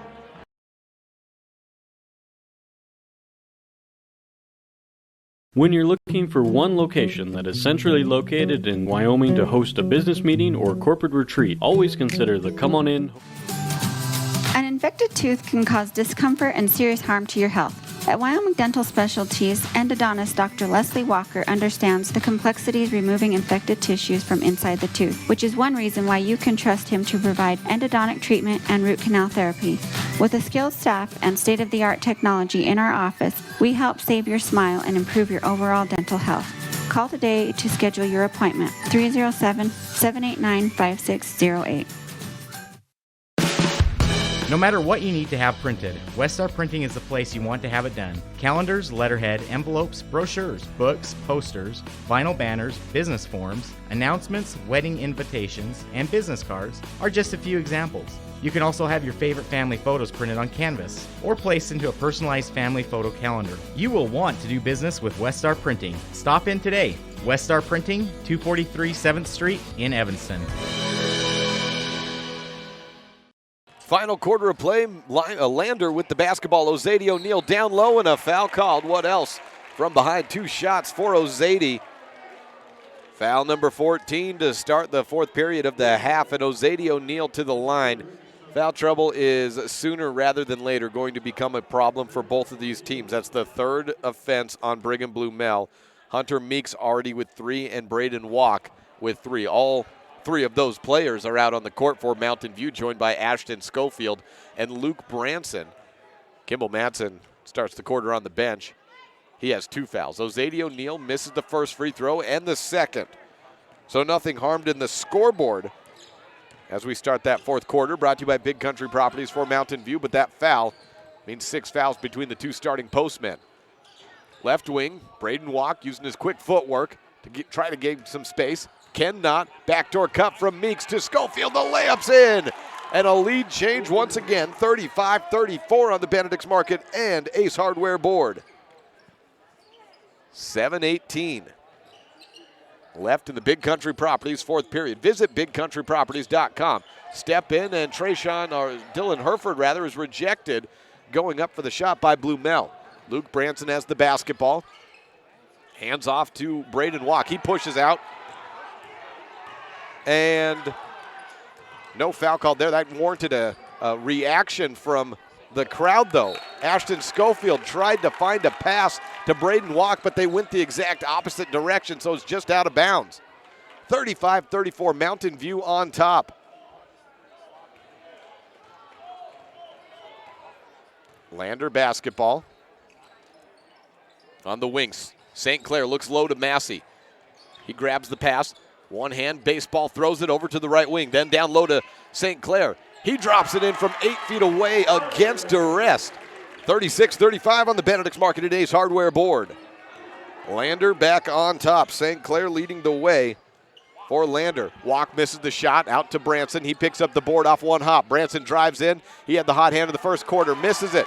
And Ashton Schofield with the putback shot. Schofield, not the tallest player, listed at 6 foot, but he has been a tough rebounder today against a very good defense and a very good rebounding Lander squad. 2 minutes into the Big Country Properties fourth quarter, and Mountain View leads by 1. Turnaround shot by Ozady O'Neill goes over Meeks, and Meeks goes back to the referee and says, what about the elbow out that we've been called for? 38-37, Ozady O'Neill puts Lander back on top. 5:59 left in the Big Country Properties fourth period. We'll take a break. Be right back on a First Bank presentation of Mountain View basketball on MyLocalRadio.com. Buying or selling is a simple process if you're working with the right real estate agent. This is Bobby Dalzall, broker with Big Country Properties. We have agents serving both Lincoln and UNT counties that can assist you with all of your real estate needs. We are the top listing and selling brokerage in the Bridger Valley and strive to be honest, hardworking, and thorough. Whether buying or selling, we make it happen. Call us today at Big Country Properties, 307-782-3556. Big Country Properties is the #1 listing and selling agency in the Bridger Valley with properties to buy or sell in both Uinta and Lincoln County. Give broker Bobby Dalzall a call at 782-3356. Fourth quarter, of course, brought to you by Big Country Properties, and Mountain View trails Lander 38-37 on the Benedict's Market and Ace Hardware scoreboard. Braden Walk has the basketball for Mountain View. He's been shut out today, just 2 points, but no field goals in the contest. Brigham Blue Mel has it at the top of the key. 5:43 left. Hunter Meeks goes to work against Massey, and a push-off foul called against Massey puts Meeks at the free throw line and single bonus. Looking down at Coach Mullins, he has had a different philosophy than Coach Reese today with players with 3 fouls. Niehi Black and McCaden Anderson have sat, both sitting with 3 fouls for quite some time. Now Ozady O'Neill finally is replaced by Anderson, but Niehi continues to sit. Meanwhile, Coach Reese has trusted his players out on the court, and so far they've rewarded him. None of them, the 3 with Meeks and Walk and Blue Mel picking up that 4th foul yet. Missed free throw on the 1-and-1, so Mountain View still trails by 1 on the Benedict's Market and Ace Hardware board. Just 3 points today for Hunter Meeks. 5:24 left in the fourth quarter. Ty Massey has the basketball for Lander. Throws it over right side. And it's Herford. Then to Sinclair on the left wing. Look down low. Herford throws to Anderson, and it's out of bounds. Threw it right through the hands of Anderson. Niehi on the bench looking intent and just staring out on the court. Clearly wanted to get back out there. We'll see when that time comes. Mountain View basketball. Braden Walk. Stutter steps, turns around against Tissot Gwino. Still with the basketball. 5-second clock working, and Gwino tied on him. Over to the right wing. Back up top at Branson at the top of the key. Gets a screen. Branson had 10 points in the first quarter. However, since that first half, I said first quarter, in the first half he had 10 points. However, just 1 point in the second half off 1 and 2 free throw shooting. Turn around in the right wing. Meeks back to Blue Mel. Mountain View trails by 1, looking to open up a shot here. Walk takes a deep 3, and it's good. The first field goal of the contest for Braden Walk. Comes with 4:29 left in the Big Country Properties fourth quarter, and it gives Mountain View a 2-point lead. Timeout taken, 40-38 on the Benedict's Market and Ace Hardware board on this First Bank presentation of Mountain View basketball on MyLocalRadio.com. Sometimes getting the whole family scheduled for a dental appointment is hard. Different days, different times, and then how do you pay for it all? These problems have been solved by Black's Fork Dental in Mountain View because we serve patients of all ages. It's easy to schedule the whole family on the same day, so you just make one trip. We accept most insurances, and if you don't have insurance, we offer an in-house discount so the whole family can have a healthy smile. Don't wait. Call today. Black's Fork Dental in Mountain View, 307-782-3630. 40-38 on the Benedict's Market and Ace Hardware board. 4:29 left in the Big Country Properties fourth period. That's the scene set for Mountain View versus Lander here as we close out this final contest of the day. of a doubleheader. Landers girls won the first contest. McCaden Anderson goes down low and puts 2 up on the board for Lander to tie it up at 40 apiece. Trying to come away with a sweep. Near steal. Hunter Meeks holds on to the basketball. Takes it across himself. High dribble, stopped and reach and foul against Dylan Herford. 40-40. Knotted up. Trayshawn Spoonhunter replaces Herford. That was his second foul.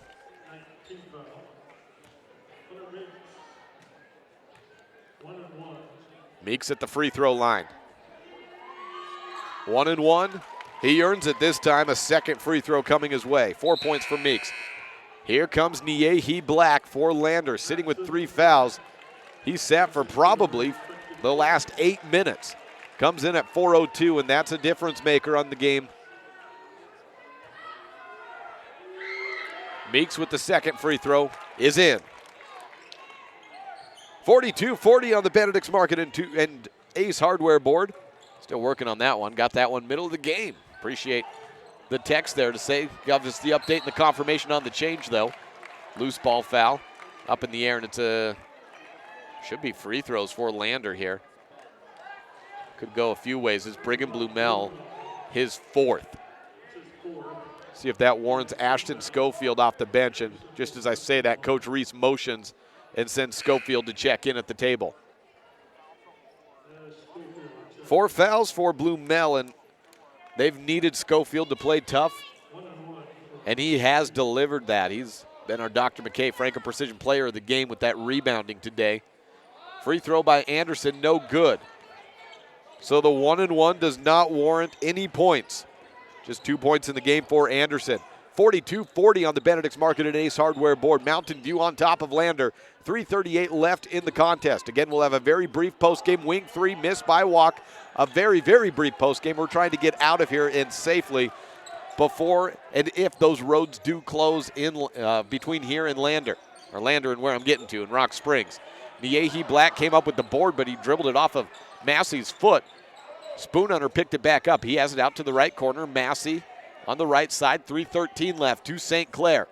He's shown off his range today. Gives it off to Niehi Black, then down low to Anderson. Rolls past Luke Branson in the post and puts up his second bucket of the day. 42 all on the Benedict's Market and True Value and Benedict's Market and Ace Hardware board. Under 3 minutes to play. Hunter Meeks hands off to Schofield. He crosses over, spins around on the right wing. Up top, Branson fakes a 3, gets a step on Niehi. Against Anderson, he draws a foul. 2 shots for Luke. Luke is 1 of 2 from the free throw line today. On the season, he's a 63% shooter. 18 of 29 on the season is Branson.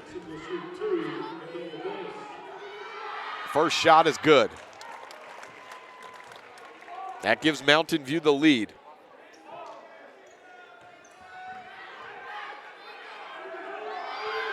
Shot number 2 is no good. Niehi boxes out and draws the over-the-back foul against Kimball Matson. Puts Niehi on the line.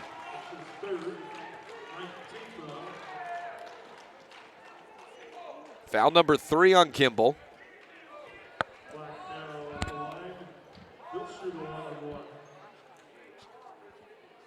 .246 left in the game. 43-42. Niehi can tie it with a make. And he does.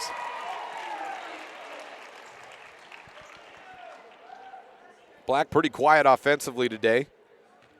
Just 4 points. Second free throw in. And Lander takes the lead. 44-43 on the Benedict's Market and Ace Hardware board. Kimball Matson across. Over to Schofield on the right corner. He sees a little space. Jump stop. Push shot. Too long. Loose ball board picked up by Walk at the left wing. Dishes out to Branson on the corner. 2:30 left in a 1-point deficit. Meeks at the top. Calls for Walk to grab the basketball. Reset the offense. Schofield to Meeks. Standing on the right wing. He'll step back. Give it back to Schofield on a handoff. Over to the left wing. Luke Branson has it. They're trying to open up Braden. He just hit his first field goal 2 minutes ago. Kimball Madsen drives against Massey. Niehi comes in late, but the shot's still good. Madsen gives them a lead. 45-44 on the Benedict's Market and Ace Hardware board. 4-point lead. 4 points in the game for Madsen. A 1-point lead in the game for Mountain View over Lander. Spoon Hunter to Niehi on the left corner. Fakes a shot. Steps past Meeks, and it's in. 4 points in the quarter for Niehi. Coach Mullins calling his crowd to get on their feet. Shot up for Meeks, and he takes the lead. Flashes the 3 fingers as he runs back. 48-46. Offense heating up here in the fourth period. 1:18 to play. Niehi, double clutch shot, ties it up. Niehi sat for about 8 minutes, and he comes in trying to control this game, coming in with just 3 points. He has 6 in the quarter. Braden walked back to Hunter Meeks. 48-48, ball knocked out of bounds. It was last touched by Massey. Stays with Lander. Coach Mullins was pleading his crowd to give him a home court advantage on that last trip down just before Meeks hit the three-pointer. And now he's 3 steps out. Timeout taken. He was standing 3-4 steps out onto the court. 59.4 left.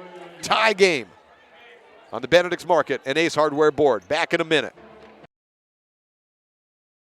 We know that when you think of Plains Tire in Evanston, you always think The Tire Professionals. Quality customer service. They're friendly with great prices. I really like Plains Tire in Evanston. But did you also know that the team at Plains Tire offers oil changes, windshield wiper checks, and free alignment checks? That's right, free alignment checks. We don't want you to quit thinking all those great things when you hear Plains Tire. We just want you to add to the list. Plains Tire, the tire professionals. Stop in today, 157 Bear River Drive. Your mobility affects every aspect of your life. When you suffer from an injury that decreases your mobility, or maybe you're just noticing that you're having a harder time balancing and your flexibility isn't what it used to be, call Randy Christofferson at Achieve Sports Medicine. Randy will work with you to improve your overall health by reducing pain and improving mobility. Schedule your appointment today by calling 307-747-4627. Achieve Sports Medicine in Lyman. No excuses, just results. 1 minute left to play, 59.4 to be precise, and Mountain View here at Lander Valley High School is tied with the number 2 team in 3A, 48-48. Behind the back dribble by Madsen. He dribbled it off his foot, picked up by Branson, still in the Buffs' possession. Back to Madsen. He gives it off to Braden Walk. Leading scorer for the Buffs has been held to just 5 points today, off a 2 of 2 from the line and 1 triple scored about 4 minutes ago. Meeks at the right side, gives it off to Walk. He's on the wing, guarded tightly by Sinclair. Then to Madsen, down low to Meeks. He's got Niehi, steps through, shot no good, put back, he's fouled. The shot is waved off, but it does not matter at this point because everyone is in the double bonus. 2 shots coming up for Hunter Meeks. That was foul number 5 on McCaden Anderson.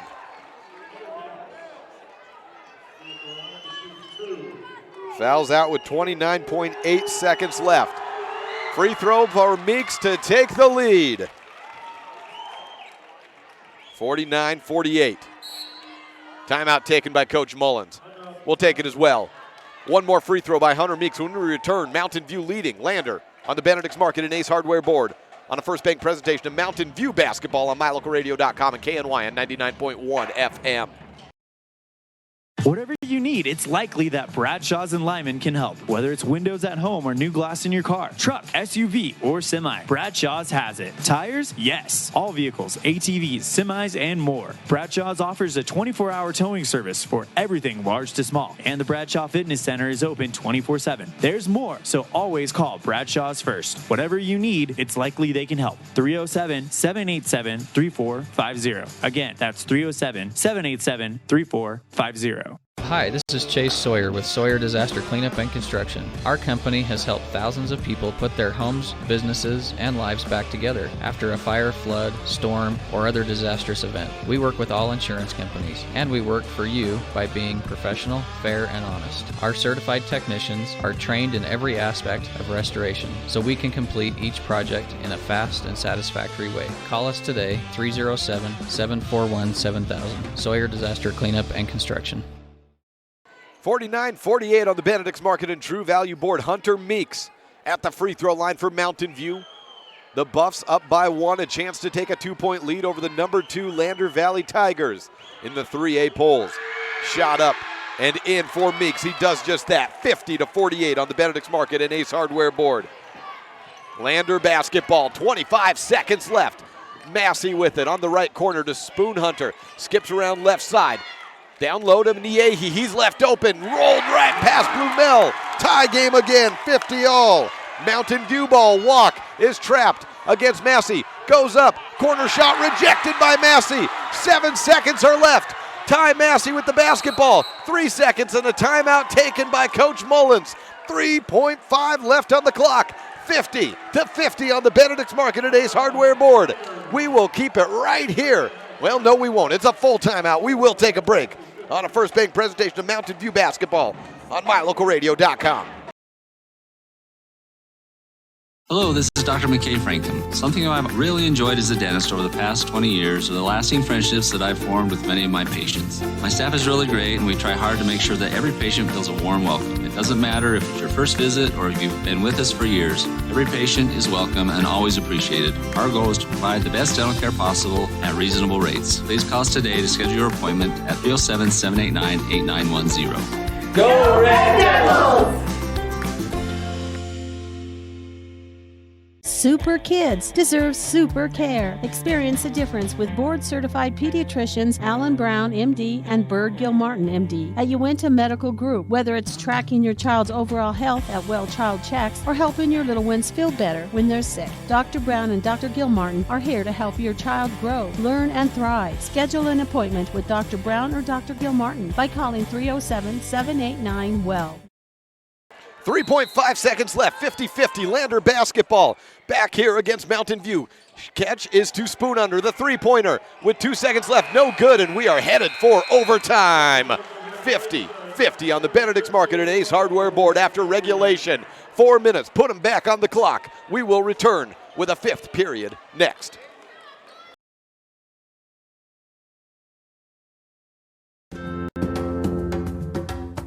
Do you like following your Mountain View and Lyman athletics? It's human nature to think the grass is always greener on the other side of the fence. That's not always true, especially when it comes to buying vehicles. This is Dennis Lynch, General Manager at Auto Farm Chevrolet. Dealerships pay the same price for new vehicles across America. The fact is, the best deals are right here, in your own backyard.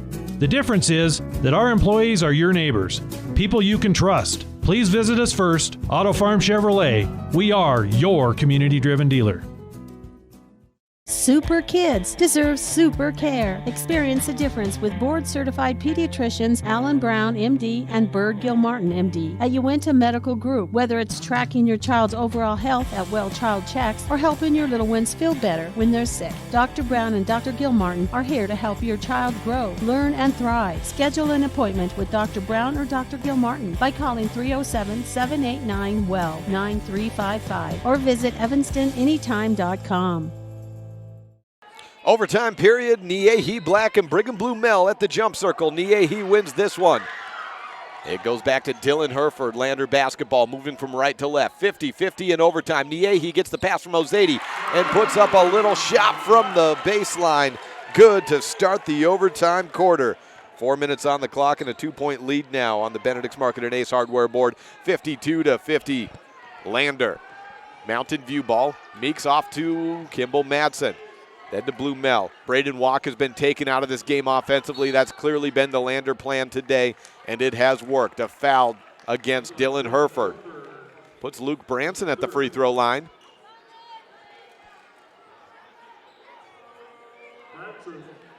.331 left in the third. Mountain View's got a lot of points from the free throw line in this second half and in the contest. Not sure if I'll have the time to add them all up. Branson hits his first.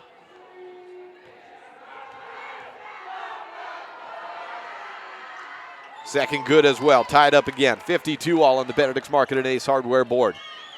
Racing across the timeline. It's Spoonhunter for Lander. Gives it to Brian St. Clair. Back to Spoonhunter. Out to the corner. It's Hereford. Beyond the three-point line. That's where Lander's been swinging it around for some time here. Back to the right wing. Hereford to the top. St. Clair to Hereford. Back to Sinclair. And then back to Hereford. But is poked away by Madsen. Just picked up by Dylan Hereford. 3 minutes left. Look down low to Ozady. He spins around against Blumel, playing with 4 fouls. Caught Meeks in the air or Blumel. They're both holding their hands up high right now, wondering who is against. 1-0. It's on Blumel. And that is his day. Fouls out with 2:59 left in the overtime period. Second player to foul out in this game, McCaden Anderson. The post for Lander fouled out with about 25.8 seconds left, it looks like I wrote down. 29.8, I think, in the fourth quarter. Ozady O'Neal at the free throw line. He shoots 47%, but he hits his first.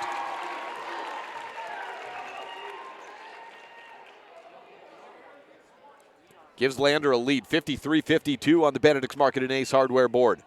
Ozady on the second is in. Last Saturday, I was covering a overtime game as well from another team from Fremont County, Wyoming Indian versus Lyman. That one ended up 89-85. This one nowhere near that scoring total, but just as exciting. Backdoor cut, Walk gets the pass from Meeks, misses, trying to grab his own board. Niehi Black grabs it instead. 2:40 left, 54-52. Lander basketball. Dylan Hereford backing up, gives it off to Sinclair. Zone look from Mountain View. Over to the right side. It opened up Spoonhunter for a triple. Missed it. Ozady O'Neal with the rebound, though. Back out to Spoonhunter on the left wing. Make it the right wing. Jump stop. From the wing, down low. Missed again. Branson with the rebound. He's trying to be freed up. Finally finds a head to Braden Walk. Walk at about 10 feet past the half-court line, and he's already being tightly guarded by Sinclair. He's had no room to shoot in today's game. Hunter Meeks with the basketball at the right wing over to Braden Walk. Schofield pops to the top. Swing around left side. Madsen tries a corner three. Misses it. Just a hair short of being a swish in. Sinclair with under 2 minutes to go. Has the basketball off to Hereford. Bounce pass back to Sinclair. 1:50 left in the fourth period. Corner three tried by Spoonhunter. Off the handle again, but the rebound into the hands of Lander. Dylan Hereford near the circle. Back left side to Sinclair and a little bit of keep away. Sideline to sideline. The pass from Spoonhunter to St. Clair. 90 seconds left. Drive in by St. Clair. Bounce pass to Niehi. Had it poked out. Grabbed it back. Niehi with the right hand is a charge call. Back to Mountain View. Hunter Meeks drew the charge. That was two players playing with 3 fouls, so it's a fourth on Niehi. He sat for 8 minutes, it seemed like, between the third and the fourth quarter. Came back in with 4:02 left. No, that was number 5 on Niehi. That's his day.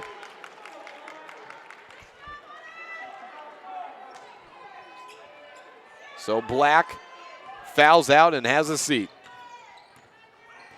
Braden Walk with the basketball. Timeout taken by Coach Reese. 1:14 left in a 2-point lead for Lander. There's been just 6 points combined scored in this overtime period, but 74 seconds left and a full timeout taken.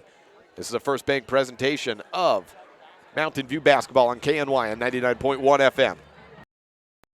Folks have many reasons to visit Casper, Wyoming every year, whether it's work, high school sports and activities, a romantic getaway, or business meetings. The best place to stay when you're in Casper is the Come On In Hotel and Suites. A beautiful log hotel offers 5 hot tubs, a pool, fitness center, and a fabulous indoor atrium. You can also reserve meeting rooms for your next event, and each stay includes an extended continental breakfast. Reserve your rooms today at the Come On In Hotel and Suites in Casper, Wyoming. Call 307-472-6300. It's human nature to think the grass is always greener on the other side of the fence. That's not always true, especially when it comes to buying vehicles. This is Dennis Lynch, General Manager at Auto Farm Chevrolet. Dealerships pay the same price for new vehicles across America. The fact is, the best deals are right here, in your own backyard.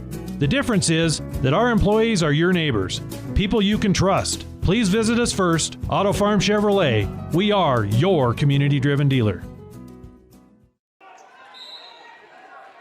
Mountain View came into the last 3 games shooting 52% from 3. Hasn't been the case today, but out of the break, Braden Walk gives them a lead with a layup. Just his second field goal today. 7 points in the game for Walk, averaging over 17 on the season. 54-54. Ty Massey with the basketball for Lander. Tie game on the Benedict's Market and Ace Hardware scoreboard. 53 seconds left as Massey takes the bounce pass from St. Clair. Back to St. Clair. He drives into the paint. Rejected by Branson.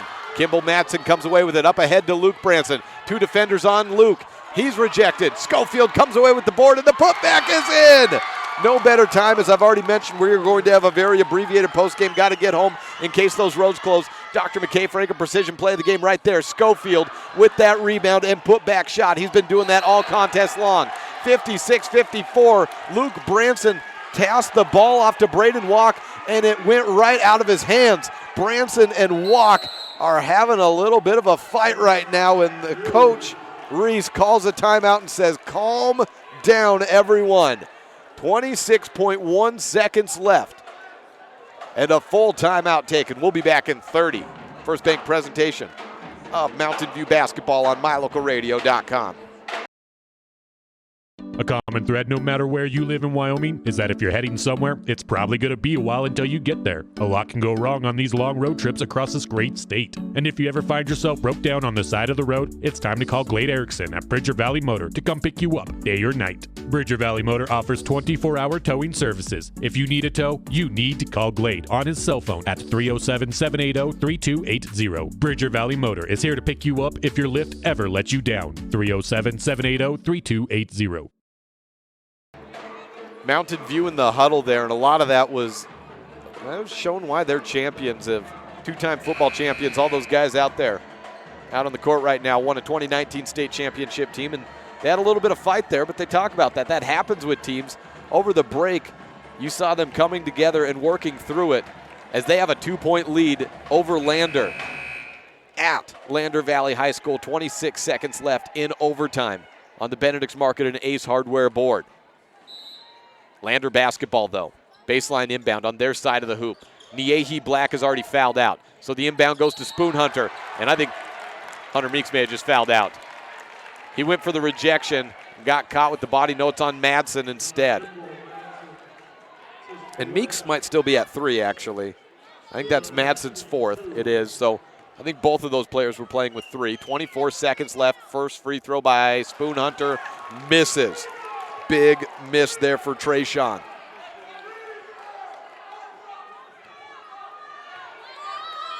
Coach Watt calling out well, maybe a coach someday. Braden Watt calling out a play there after that make. 56-55 on the Benedict's Market and True Value board into the hands of Braden. He's fouled and headed to the free throw line. It has been a frustrating day for Mountain View and Braden Walk in particular, with just 2 field goals, both of those coming in overtime or the fourth quarter. 7 points. He's 2 of 2 from the free throw line, a 70% free throw shooter. Actually, I think he's higher than that, a 77% free throw shooter. Mountain View up by 1. And Walk misses the first.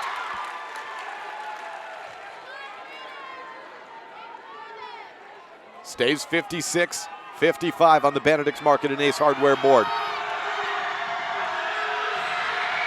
Shot good. Well, it's a 2-point game. 21 seconds left. 57-55. It's Lander basketball when we come back on a First Bank presentation of Mountain View basketball on mylocalradio.com and KNYN 99.1 FM.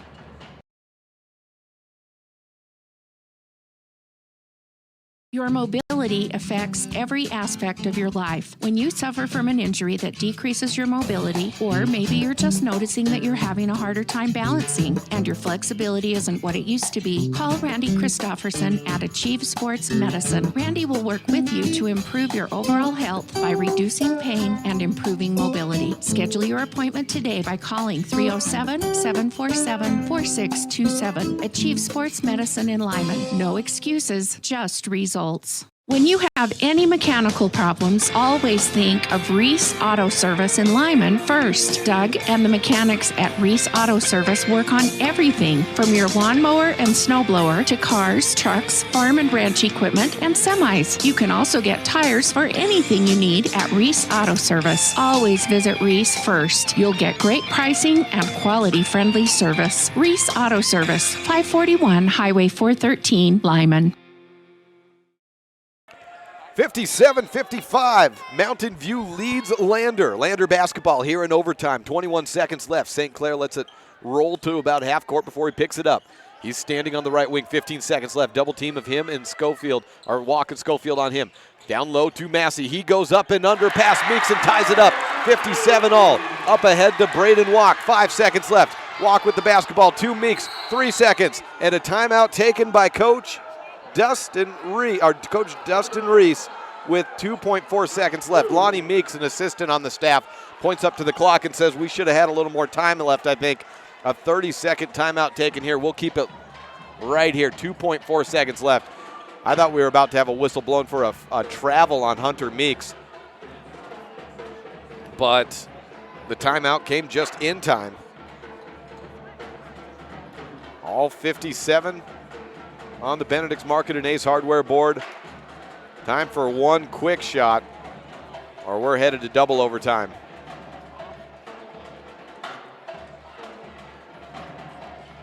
Just as a 30-second timeout. Coming out, it'll be Hunter Meeks, Braden Walk, Luke Branson, Kimball Manson, and Ashton Schofield. Same five who have been out there for quite some time. Manson playing with 4 fouls, Braden Walk with 3, Hunter Meeks with 3, Schofield I don't think has any, and Luke Branson I have with 2 fouls.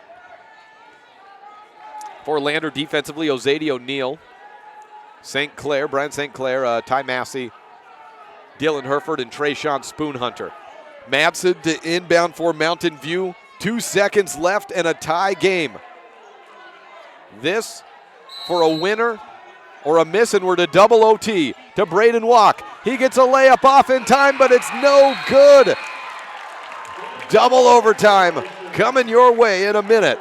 57-57 on the Benedict's Market and True Value board on a let me try that one more time. Benedict's Market and Ace Hardware board on a First Bank presentation of Mountain View basketball on mylocalradio.com. When do you schedule doctor appointments? In bed before I fall asleep. In the car waiting to pick up my kids. We can even do it after. Double overtime. Double overtime. Luke Branson takes the opening tip and gets it to Braden Walk. 4 minutes put back onto the clock. 57-57 on the Benedict's Market and True Value board. Luke Branson on the left wing, hands off to Walk. He had a layup open to make it, but he didn't have much time, so you can't blame him for missing it there. Branson on the wing, drives in. We got a new player out on the court for Lander. Who defends him? That's Jonas Calvert in for the first time today. He defends him and gets the rebound. Back Lander's way. Brian St. Clair at the top of the key, over to Spoonhunter on the right wing. 5:31 p.m. here. We thought we were going to get out here quick. It's going to have to be a really quick. Tice Massey out to the right corner for a 3. And it's 60-57. Lander on the Benedict's Market and Ace Hardware board. Now, we thought we were going to get out of here maybe 10 minutes ago with that abbreviated postgame. Well, that's still going to have to happen. I'm worried about those roads closing. There are, if nothing else, there's some drifts out there on the way back that are just frankly scary. Here at the game, though, 60-57. What a great one we've had. A bounce pass from Hunter Meeks to Braden Walk. And it's out of bounds. Last touch by Lander. Hunter Meeks is saying that it was touched by someone, appealing to both referees on either sideline, not getting anywhere with it. Back to Lander, 2:51. 60-57. Trayshawn Spoonhunter across the timeline. He's got Madsen about 5 feet in front of him. Drives in, screen from Ozady. Niehi Black fouled out a while ago, as did Brigham Blumel and McCaden Anderson. 2 players for Lander, 1 player for Mountain View. Madsen playing with 4 fouls. St. Clair drives in, throws up a wild layup attempt, misses. Rebound though by Herford. Spoonhunter back out to St. Clair on the right corner. Fakes a 3, out to Trayshawn on the wing. He drives in, jump stop, lets the defense go by and then throws it back. That's 2 up top. It's Ty Massey. He hit the triple to put this game at a 3-point differential. Spoon Hunter on the left corner. Crosses over, spin around. He tried to jump stop but got hit. And I think that's on Kimball or Hunter. It's number 4 on Hunter Meeks. So that keeps Madsen in the game. They were the 2 players in the area. 1 free throw make here, though, for Trayshawn Spoon Hunter, and he just made it a 2-possession game. 10 points in the game for Spoon Hunter. 2 minutes left. 61-57. 1 more free throw. And that's good, too. 62-57 on the Benedict's Market and Ace Hardware board. Walk, takes a screen, spins around, gives it to Schofield. To Branson on the left wing. 1:50 left. 110 seconds to go. Near steal. Walk, fakes a 3, loses his handle. Back to Branson at the top of the key. Drives in, looks to Meeks. He hits it and is fouled by Ozady O'Neal. Flexes as he walks back to the free throw line. 59 points. And a chance to pull it back to 2. 1:39 left in double overtime. 12 points for Meeks. Misses his free throw, so still down by 3. 62-59. Long pass down to Spoon Hunter and a timeout taken by Coach Mullins. We will take it with them. Back in 30 seconds on a First Bank presentation of Mountain View basketball in double overtime against Lander Valley on MyLocalRadio.com.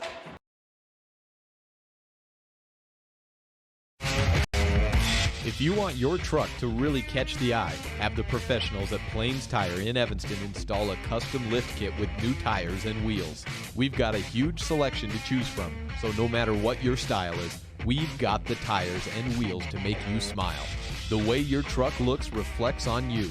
Get the reflection you want with a lift kit, new tires, and wheels from Plains Tire in Evanston, the tire professionals. 157 Bear River Drive. Stop in today.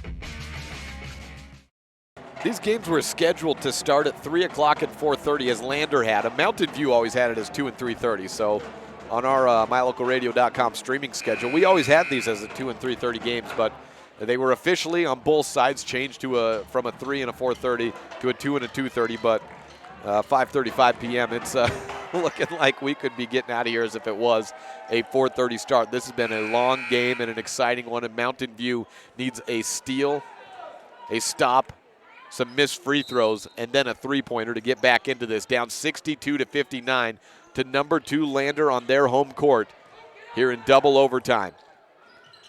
Ty Massey has the basketball, hands off to Spoon Hunter. He gets past Madsen and then back out right side to Sinclair. They're playing the old keep away, running some time off the clock with a full possession lead. Spoon Hunter back up high, just grabbed out of the air by Sinclair. Back to Spoon Hunter at the jump circle. Then to the right corner, down low. Ozady O'Neal bounces it to Herford. He catches Madsen in the air. Kimball's gone. 5th foul and the 4th guy to foul out in this game. Madsen has 4 points. That's a big defensive miss, though, for Mountain View. And ball handling. And a guy who can knock down a shot from distance, which Mountain View is going to need to do here to try to get back into this game. Madsen's gone, though. 1:04 left in double overtime.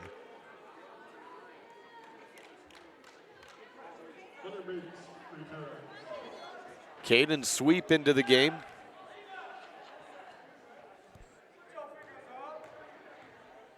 .6'2" junior. Comes in for the departed Kimball Madsen. First free throw by Herford is no good.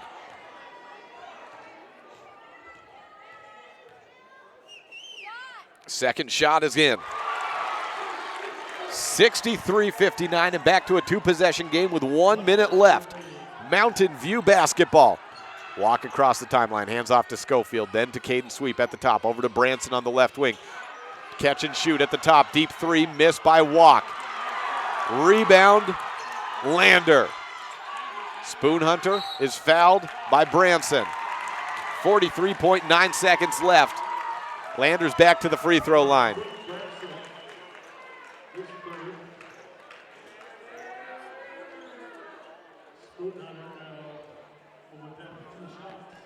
Two shots for Spoon Hunter, and that's a third foul for Luke Branson. Trayshawn misses his first. And the free throws here could put it on ice. But Lander's just not converting at a high clip right now. The second is in, though. 64-59, probably still going to be good enough. A 5-point game. Need a shot, and you need it quick for Mountain View. Meeks turns around, takes a deep three, hits off to the right. No good, and Massey on the rebound. Branson fouls again. He picks up his fourth. 31.5. Now you can hear in Lander, the fans are realizing here in double overtime they're about to come away with that victory. Again, we will have a very, very brief, we will not go to break here. We're definitely all caught up on ads and then some. Break here, trying to get out and pass this weather.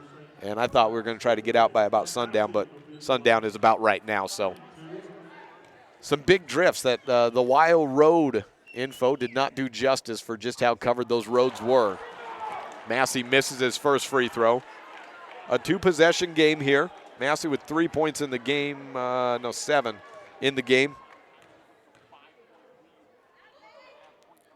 And the second shot is good.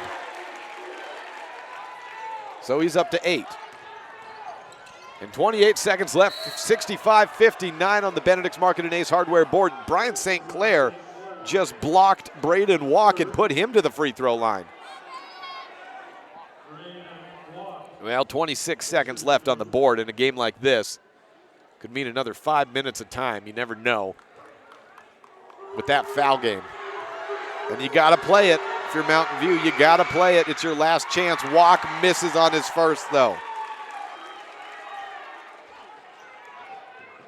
8 points in the game for Braden.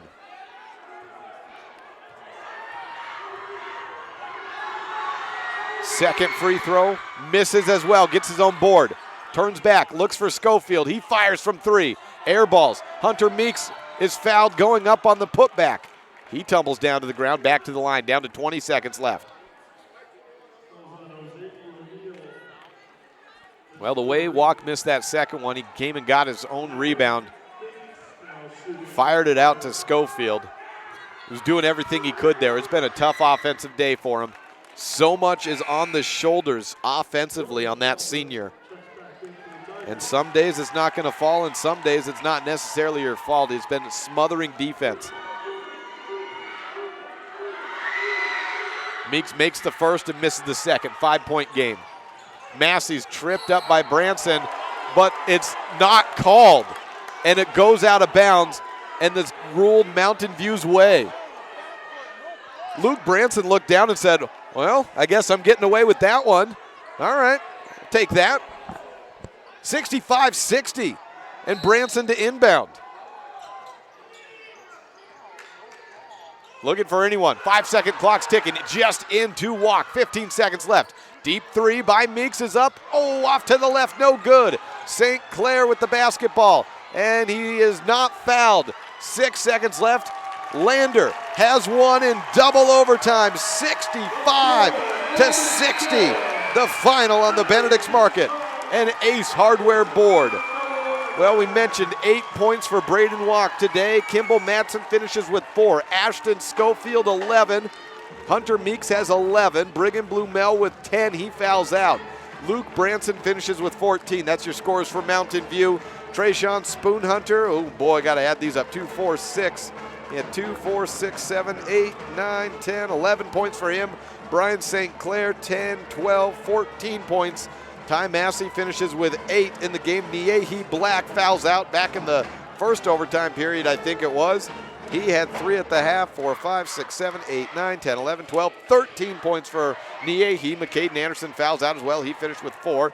Dylan Herford had 1 point. Ozady O'Neal, 8, 9, 10 points for him. Well, we got to try to get out of here. The weather has not been pleasant. This game was an incredible thriller.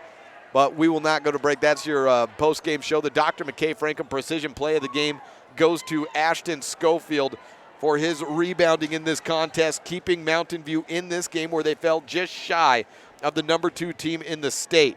That's it for us. I'm Jake Hibbard. Let's send it on over to Elin Olive for a live coverage of Evanston versus Rock Springs on KNYN 99.1 FM. Thanks so much for listening. We'll see you next week for the Bridger Valley Battle.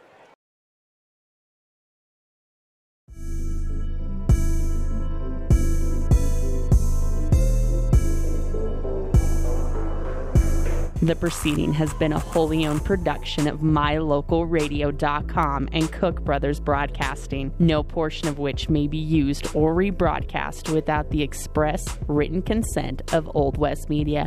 Today's executive producer is Val Cook. We appreciate you tuning in to this MyLocalRadio.com exclusive of Mountain View Buffaloes Athletics.